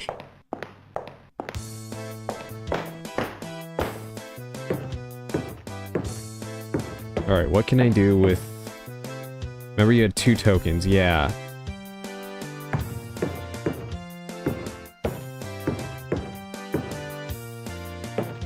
This thing?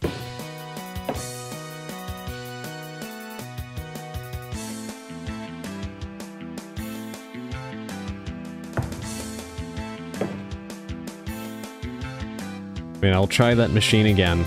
The organ. I did try to use the other token and it didn't do anything, but... It's just like real life. The more I study, the dumber I feel afterwards.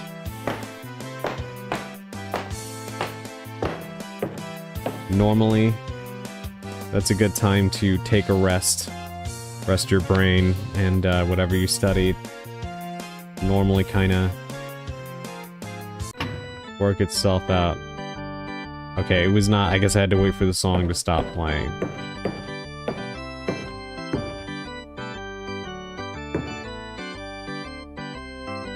A bulletproof vest.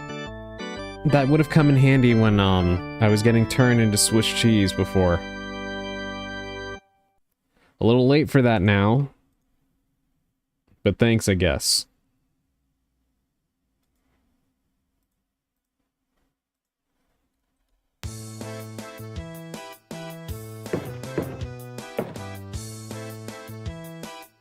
Thompson, I'll take it. I had an exam today. I finished it and came home. Decided to chill here while eating apples and maybe play something cozy. That sounds like a wonderful idea. In fact, no, I would definitely recommend that as a way to come down from it all.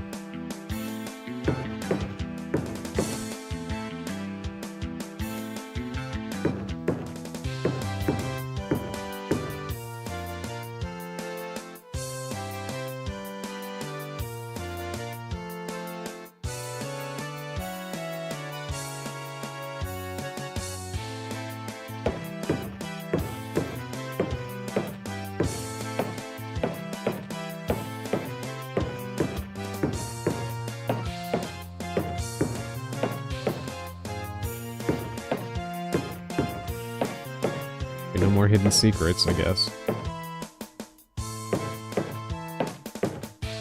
I don't know what I'm supposed to do then now. We have a doubloon. Thompson frying pan. A crown. And a sword stick.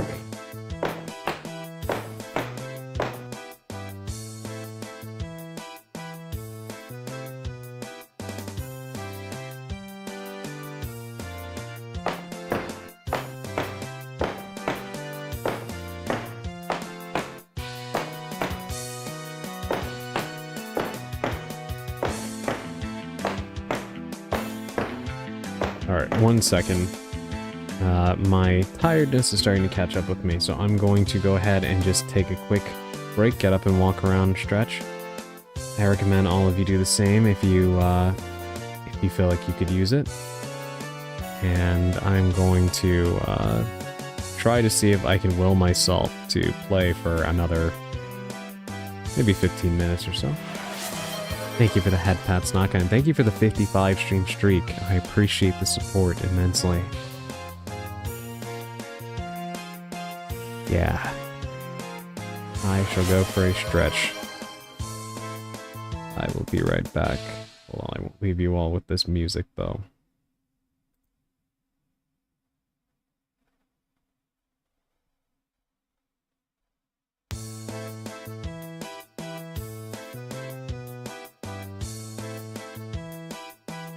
Alright, be right back.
Okay, I am back.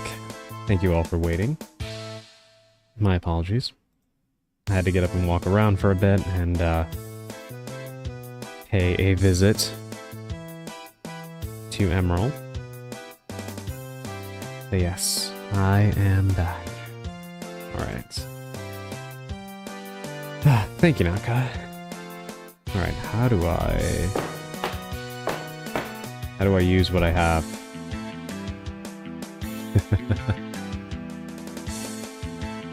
You astound me with your ability to be in two places at once.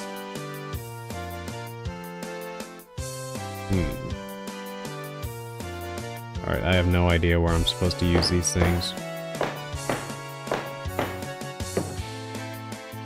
Alright, we already went in and out of here.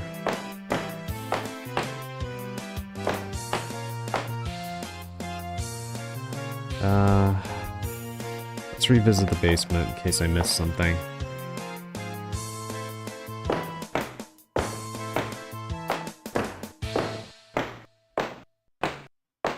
Walking around actually did help me a little bit. I'm still quite tired, but I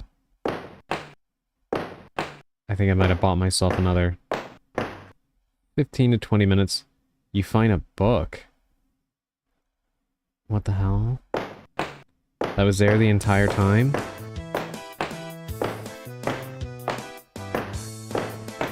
Alright. Guess we give it a read. I kind of a little sick of all of the notes. There's so many in close proximity. And they're all quite lengthy, but...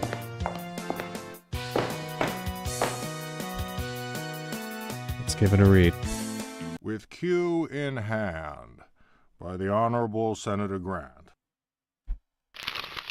As soon as I could, between two sessions, I would practice my skill with the two bands. I managed some splendid shots, but I was far from attaining my dream of potting 3 balls at the same time. The legendary shot.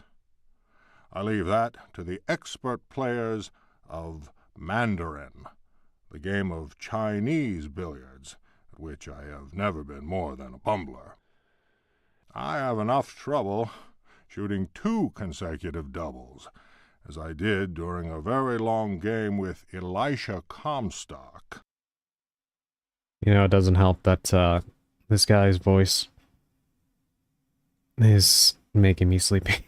Yet I did see a ruffian by the name of DeWitt accomplish what I had thought was impossible. The fellow actually managed 2 triples before my eyes. From then on, I practiced feverishly, even renouncing alcohol and wine, which poisons the spirit sentries. 7 days later, the powdered rascal took $300 from me. I was so furious that I later refused to preside over the Defense Commission. With my gold in his pocket, he sneered at me. "Senator, you would need many lives to beat me." I intended to challenge him to another match, but DeWitt disappeared completely. I was sickened. So downhearted was I that I gave up the game for 3 years, turning instead to casino gambling. My experiences in that field are described in my last book, The Jackpot I Nearly Won.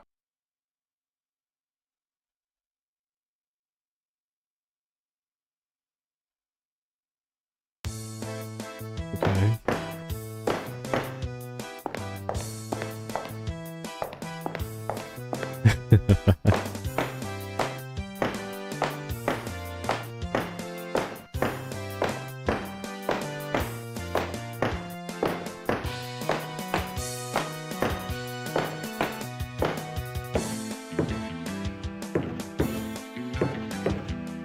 I just have no idea what I'm supposed to be doing with any of this.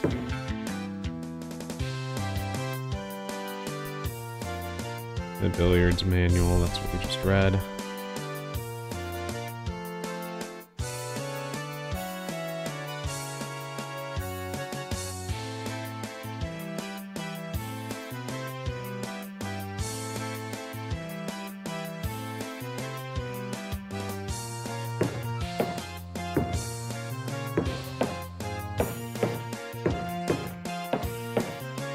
So this shelf is blocking this door, right? That's what it looks like.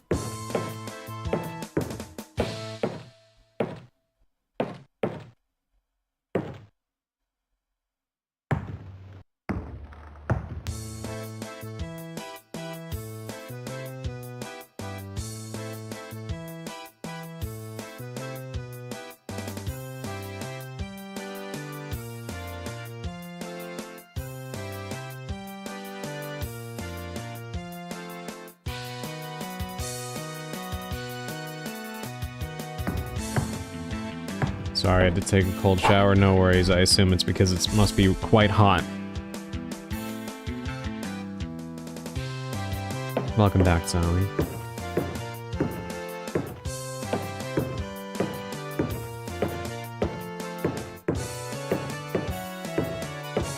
I am currently at a loss for what to do.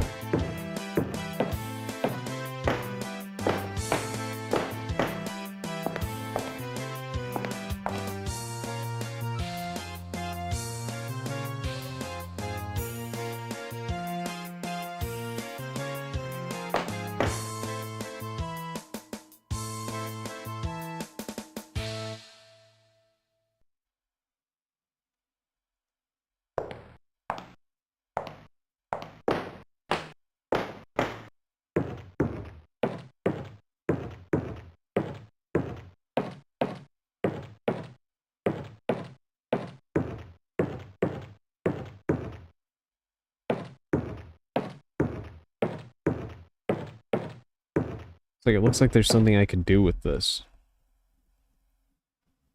Remember the parchment that told you the king must empower his queen?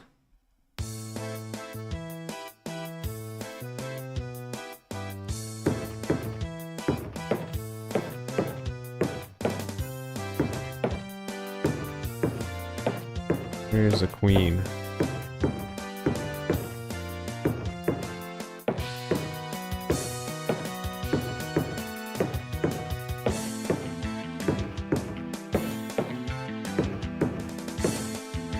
Right here.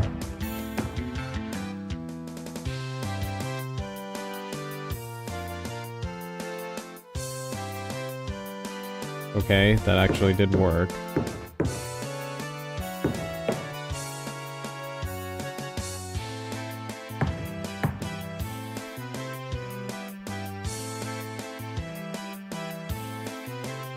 Let's look it over Chess again. And magic. If the White Queen seeks the throne, the king must empower her.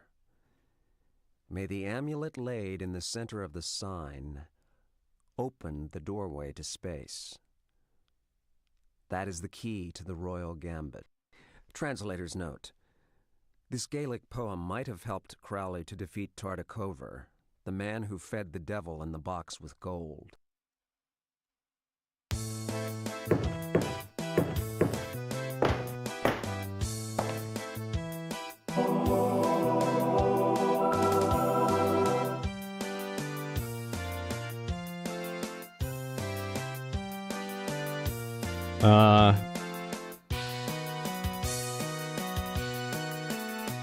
Oh my god, I had flashbacks to when I read from the book in the first game. I thought I was about to die there.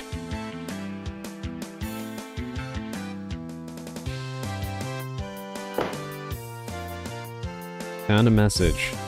Dear Mr. Jack, sorry, stop. We have no more red balls for the tree, stop. Hope you got the case of champagne. Again, sorry, stop. Hector Coward, Xmas Acme Limited. Huh?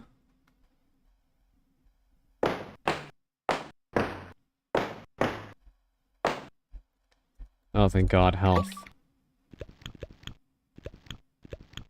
The book PTSD, yeah.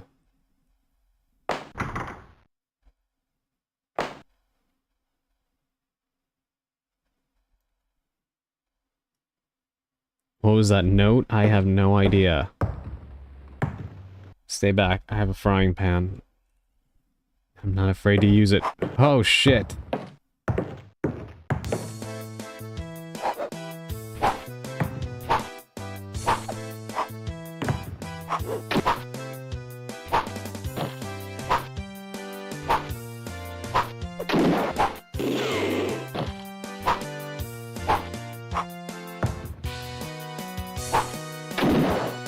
What is this Cirque du Soleil shit right now?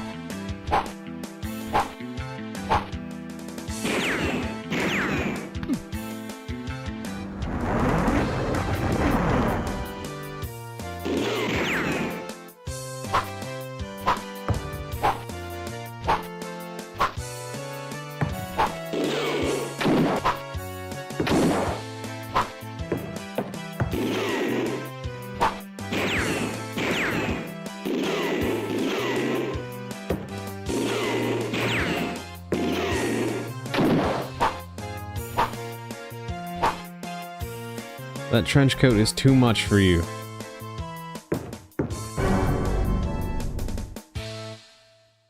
A grenade. A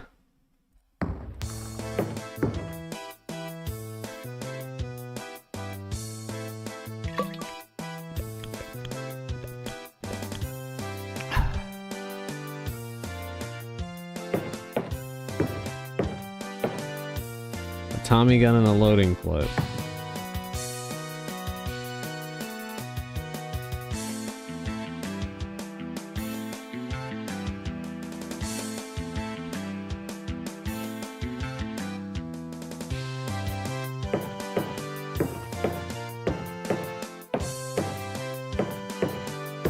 Okay.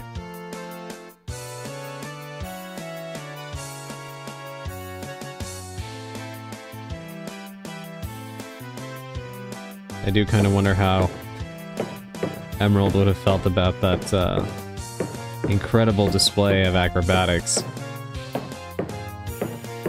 I'm gonna get killed by a Jack-in-the-Box, aren't I?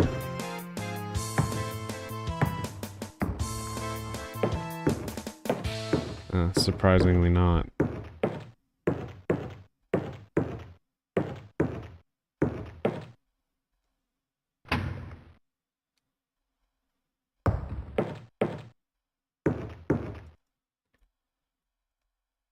I know you.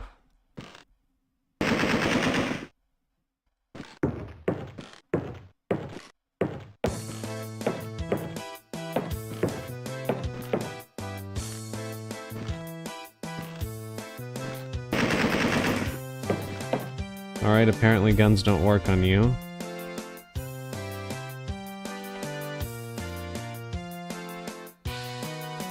That does a frying pan.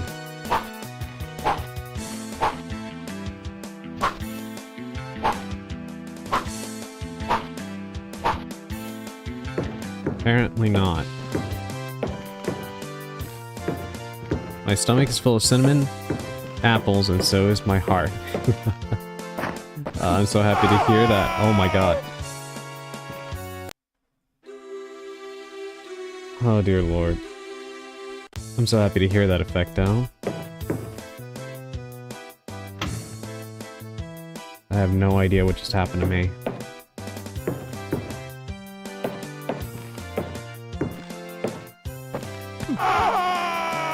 Okay, it's snakes.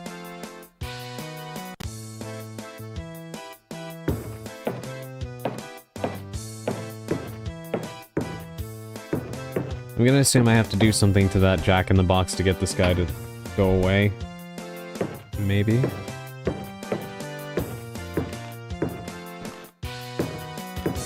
Sorry, my apples distract- No, no, no! Don't even worry about it, Effecto. You didn't distract me.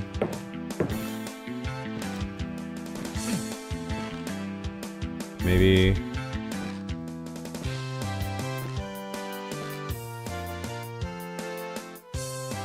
I have no idea.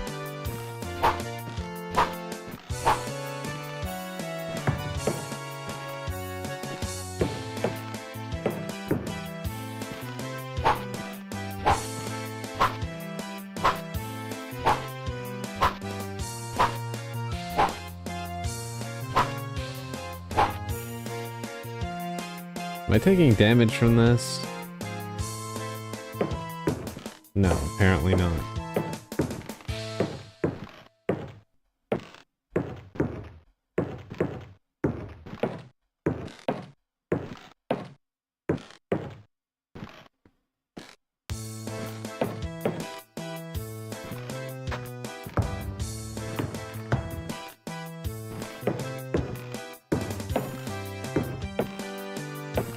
not know what to do right now.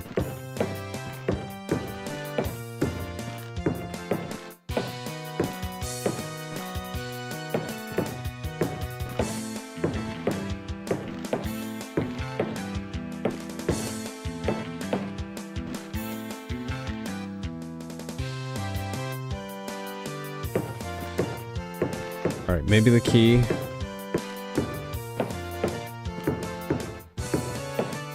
But I don't think I can get back downstairs, right?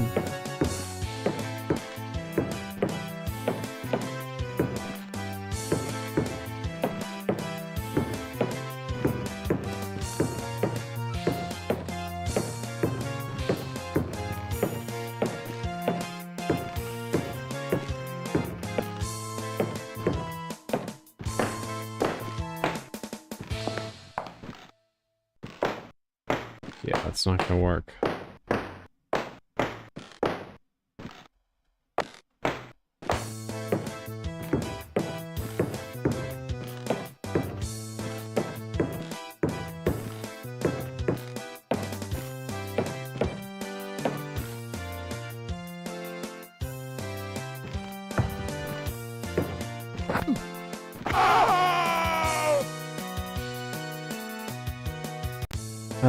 What do I do here?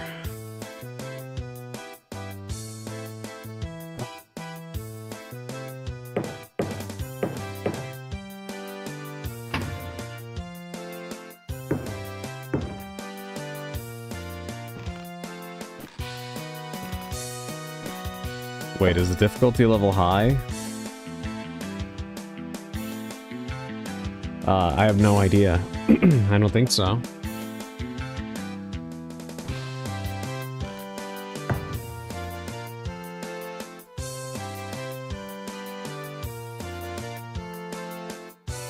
Scared for a moment. 1 second, let me take a sip of water.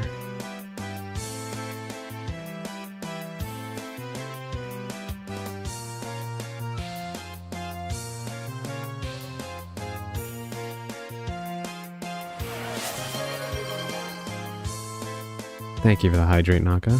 Have you played Faith, the Unholy Trinity? No, I have not, but I do want to. I've seen some streamers play it, and I really do like the style of it. It's like an old Atari game, but it actually is pretty creepy. Boing, boing, boing, yeah. Yeah, that's pretty much where we're at. Welcome in, DGs. Thank you for the first-time chat. Yeah, I'm trying to figure out what to do right now while this guy is just bouncing around. Quite content with himself, it seems.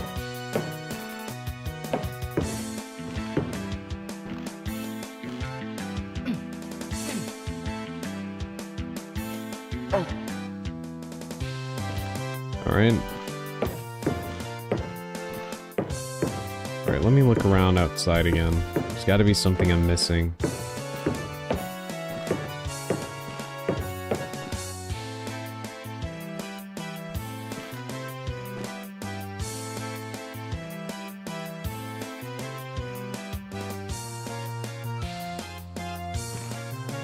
I don't see why I should blow everything up.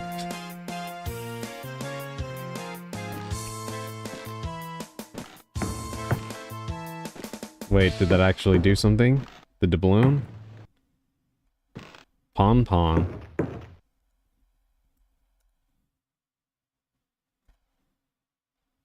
What for?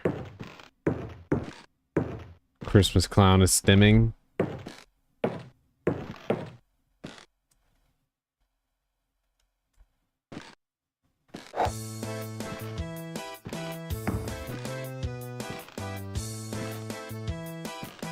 That actually did work.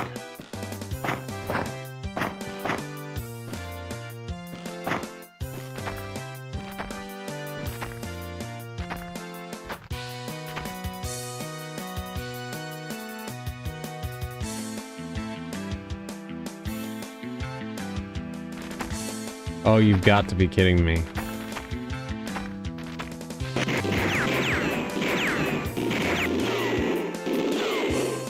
Holy shit. Wait. Grenade.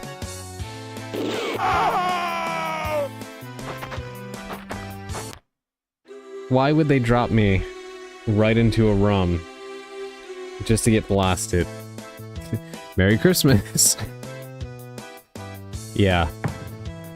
I'm reminded of Home Alone 2. Merry Christmas, you filthy animal. And a Happy New Year.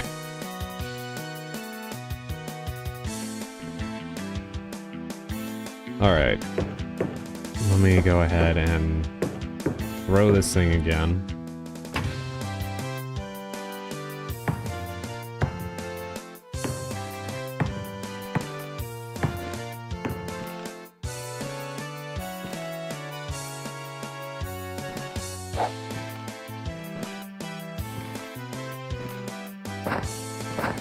You guys can keep yourselves busy with that. Get my Tommy gun out.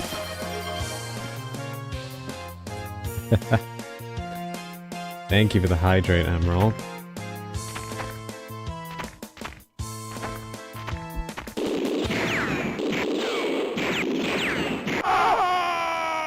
Oh my god, it's a mugging. Hey you. Shouldn't you be streaming?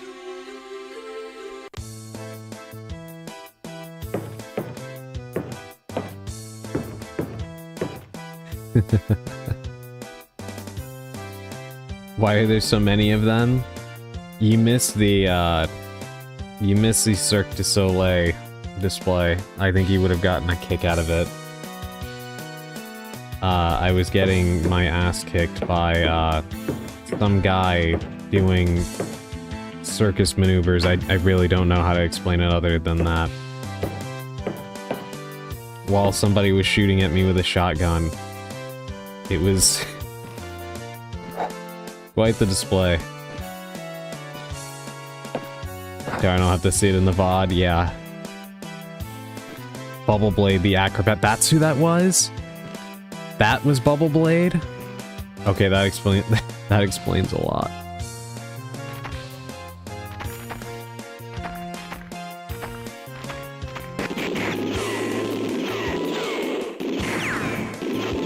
Look at this shit. I can't even get a shot off.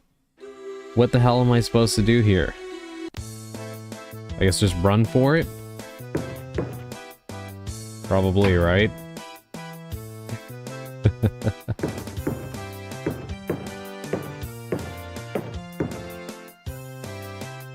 You're Santa, why not give them a gift down the chimney? A gift, you say? Give them coal? I think I'm supposed to turn them into coal. Actually.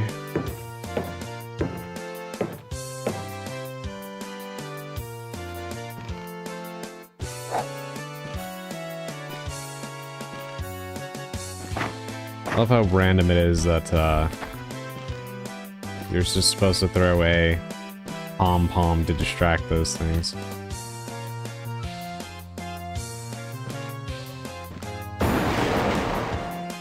Merry fucking Christmas.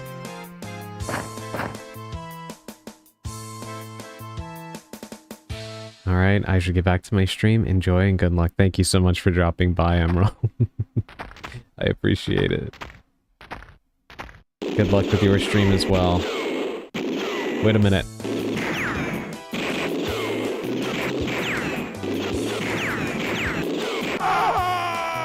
How? I thought I was supposed to throw the grenade down the chimney.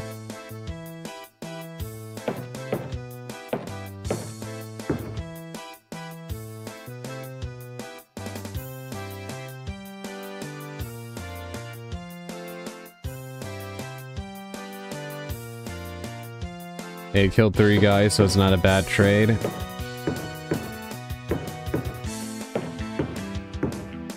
Alright, well, we'll try it again. And I'll save before I drop down this time.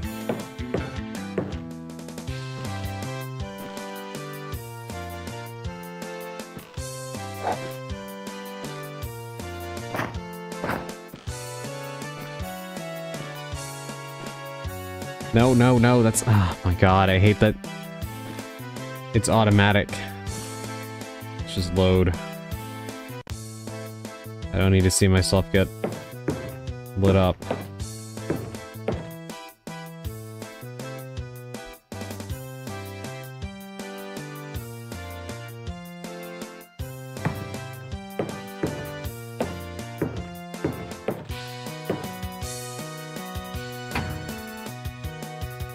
This game is such a surreal experience.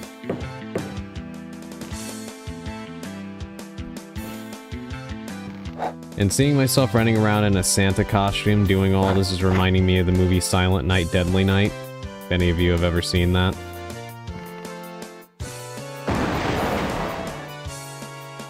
Okay.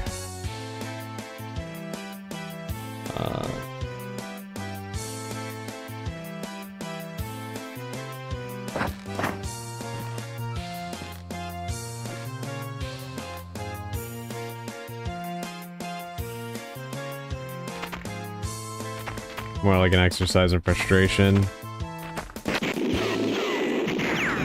Oh my god, there's a guy over here too?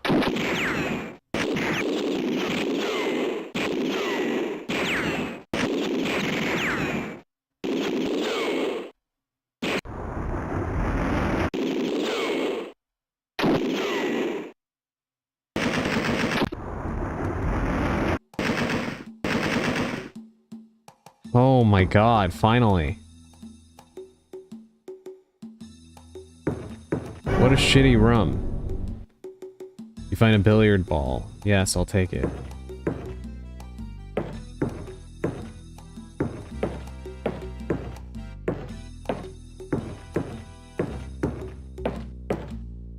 Unbelievable. Okay, let's save, shall we? Oh.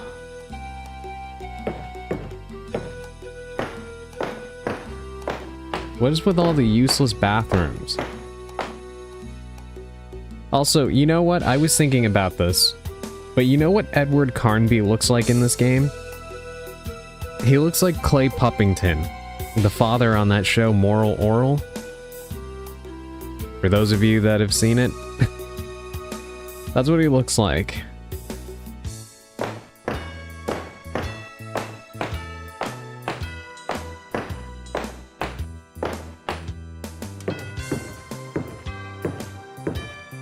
Alright, we're going upstairs now.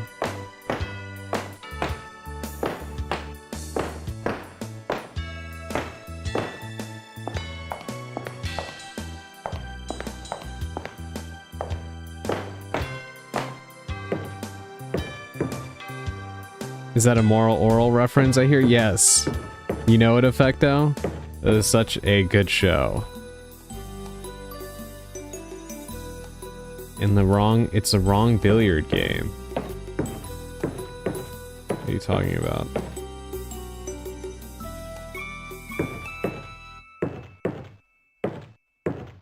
Did I pass another table?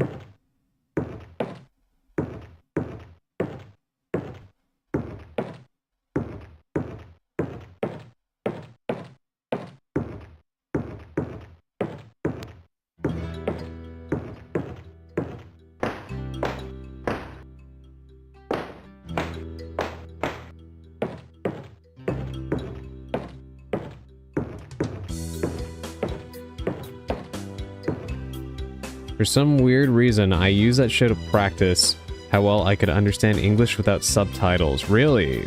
What a coincidence. That's crazy.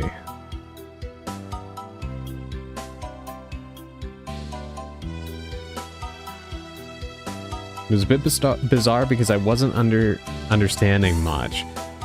Yeah, that's kind of a crazy show to do that with because of how, we'll say, over the top that show can be. But that show is really good. A lot better than I ever imagined that it could be. But Edward Carnby looks like Clay Puppington in this game compared to the first.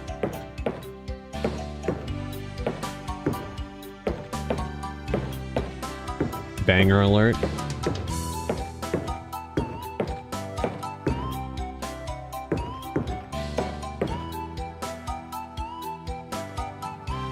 Okay. I guess I should probably listen to the manual. By the way, I think you already killed twice the enemies that there are in the first one. It definitely feels like that.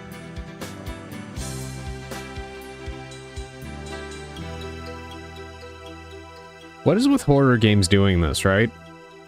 Dead Space 1 to Dead Space 2, which I do like Dead Space 2, don't get me wrong. I actually think it's probably the best game in the series. But, you know, it cranks up the action. Dino Crisis to Dino Crisis 2. Yes, you can say the same thing about Resident Evil 2, but I don't really feel like it really embraced action until RE3. But yeah, it is kind of crazy how prevalent the formula of survival horror to the next game just being blast everything in sight is. It is. I watched again when I could understand better. But it's funny to remember my past self saying, wait, why are there so many pregnant women again? I'm going to sound crazy, but I didn't like Dino Crisis 2 at all. Yeah, I know we've talked about this before. And a lot of people say the same thing. I haven't played it for myself, but I can understand why. It's... To me, Dino Crisis 2 kind of looks like Mercenaries mode with a story. To an extent.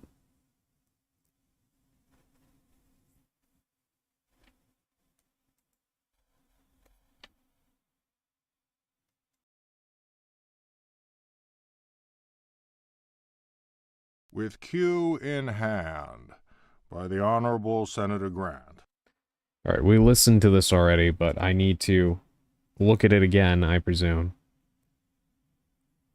I'll try to, like, skim over it. As soon as I could, between 2 sessions, I would practice my skill with the 2 bands. I managed some splendid shots. But I was far from attaining my dream of potting 3 balls. Yet I did see a ruffian by the name of DeWitt accomplish what I had thought was impossible. The fellow actually managed 2 triples before my eyes. From then on, I practiced feverishly, even renouncing alcohol and wine, which poisons the spirit sentries. 7 days later, the powdered rascal took 300. I intended to challenge him to another match, but DeWitt disappeared completely. I was... Okay. Sorry to cut it off, but I was reading as he was narrating. Do I put it here? Yes, I do. Oh, hey, look at that little animation. Exactly. Having to kill dinos to farm points to buy guns and health packs was quite stupid. Yeah, I don't know why they did that. It's just strange that, like, a horror game comes out, it reviews well, it sells well, and then they immediately abandon what they did.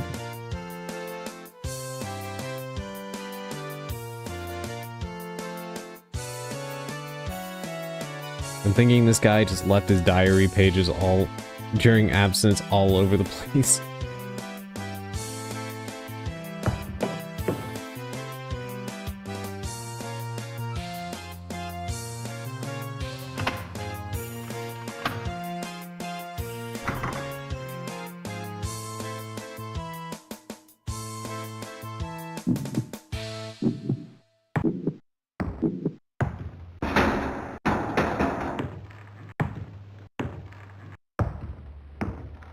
By the horn of Beelzebub, the Flying Dutchman was calling me. It was like honey to a bee. Okay, I was trying to read what he was saying before.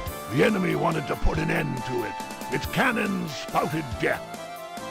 No matter. My ship was sinking, but my praise bridge flowed with blood.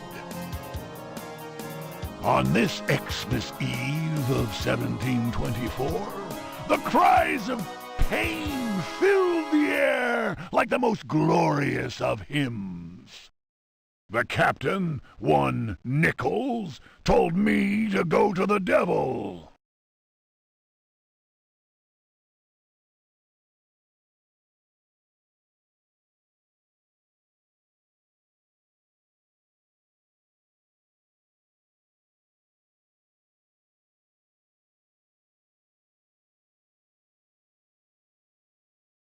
He died cursing me.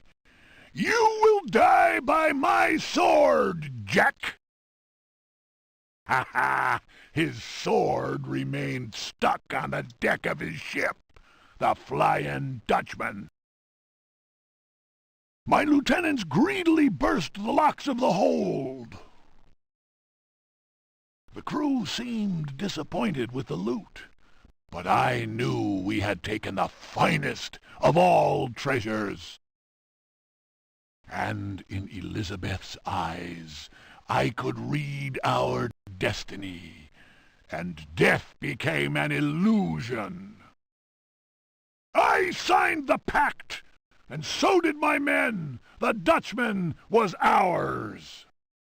From then on, thousands of legends were being told about the Flying Dutchman.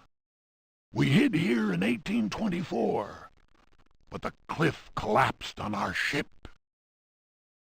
And so our land flowed with blood, and we named our conquest Hell's Kitchen. A land with no past offered itself to us to guarantee our future. We built our mansion, and since then we reign undisputedly.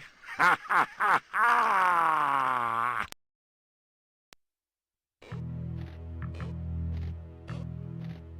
You will meet the same fate as Grace.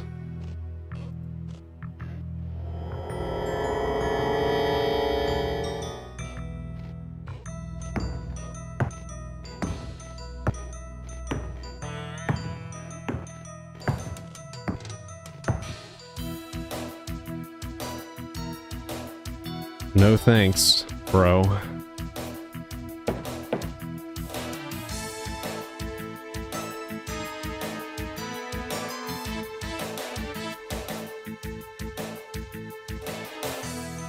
And now the question remains, how do we get out of here?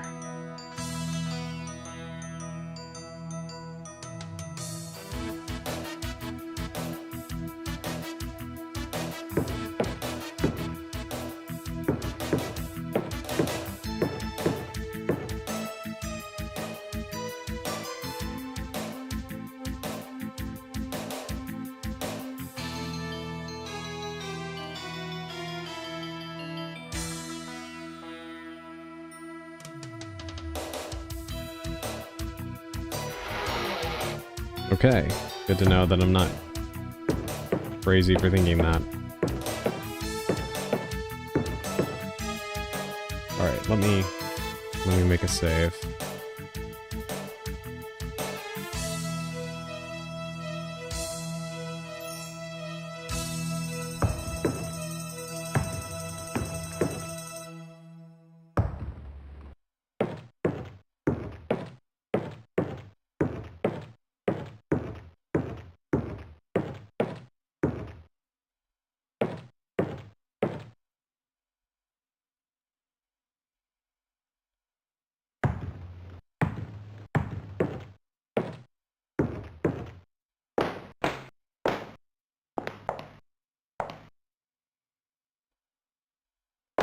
Door open now?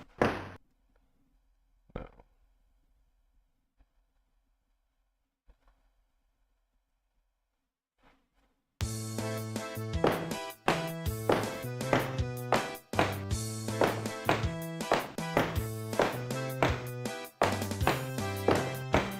All right. Well.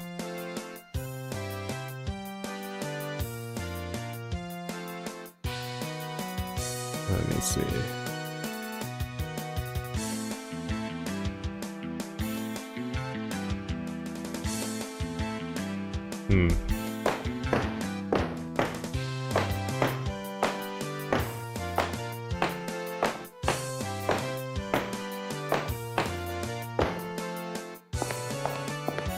missed something in one of those rooms.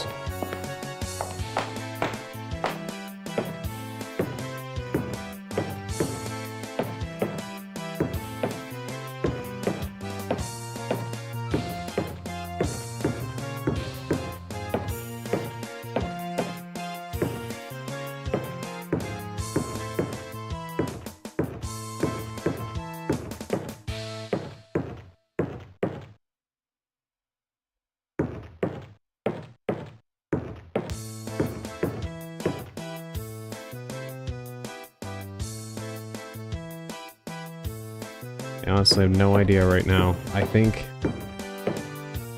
we made a good deal of progress for now. I realize now that I also forgot to post on Blue Sky, but it's okay, it's okay. But I do think this is probably where we're going to stop for the evening. This was meant to be a bit of a shorter stream, because I am quite tired. And I do want to have the opportunity to raid Emerald. So we're going to go ahead and do that.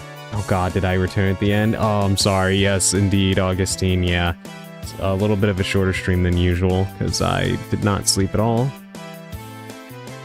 And I have been fighting the urge to nod out. I've been kind of very close to falling asleep quite a few times. So we're going to go ahead and pause it here because I actually put up with a lot of BS this time. I managed to clear out quite a few enemies, actually. It's okay, I was drafting rules and oh boy, was it a long document. Drafting rules? What were you drafting rules for? Hold on, I'll actually move us to the chatting screen so we can talk without this music. Hold on. And you can tell us all about it. Please go to sleep. I'm gonna try Effecto. First I will be trying to at least get something to eat. But hold on, let me get us out of here. Because this music is going to drive me insane.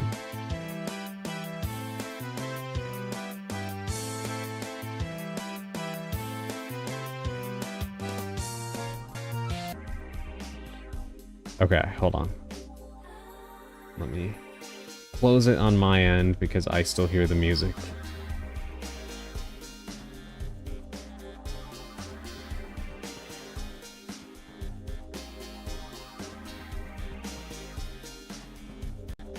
Okay, finally, at last. Alright, let me see. I wanted to have a Discord server and I wanted to make sure I hit all the important points. Ah, I see, I see. Yes, definitely very, very important to make sure that you have your rules all set up. But yeah, when you get it all set up, I would like an invitation if you don't mind. I'd be happy to join.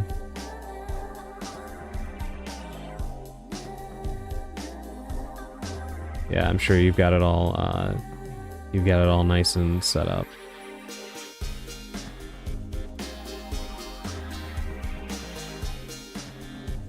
In my Word doc, it was 3 pages, but thank the Lord it looks shorter in Discord. Yeah, it can be very deceptive.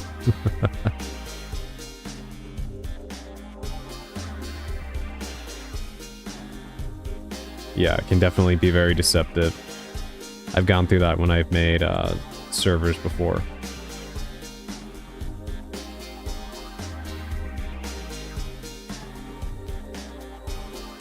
But yes, thank you everybody who showed up today. Can you tell that my brain is short-circuiting? I don't know if you're still here, DGs, but it was great to have you. I'm always happy to see a new face, so thank you for dropping by. If you'd like to, you could follow because I will be playing more of this game. I'm gonna try to go through until I beat it. And I am intending to be back potentially tomorrow. We will see. But yeah, regardless, we should probably be playing more of this next time. I'm just trying to go ahead and make it through this game. So if you'd like to come along for that journey, I'd be more than happy to have you. Please sleep like you're a fan art. I wish. I definitely am trying my best, Effecto. By the way, lovely to finally see the art. Yes, I still have to go over every image and put each respective artist to it. Some of them already do have the credits on them though, but all of these pieces were drawn by Alandria, Naka, Augustine. Yeah, there's so many great pieces here. They're all very talented artists. And I am very happy that you are finally able to see them. And Emerald drew one as well.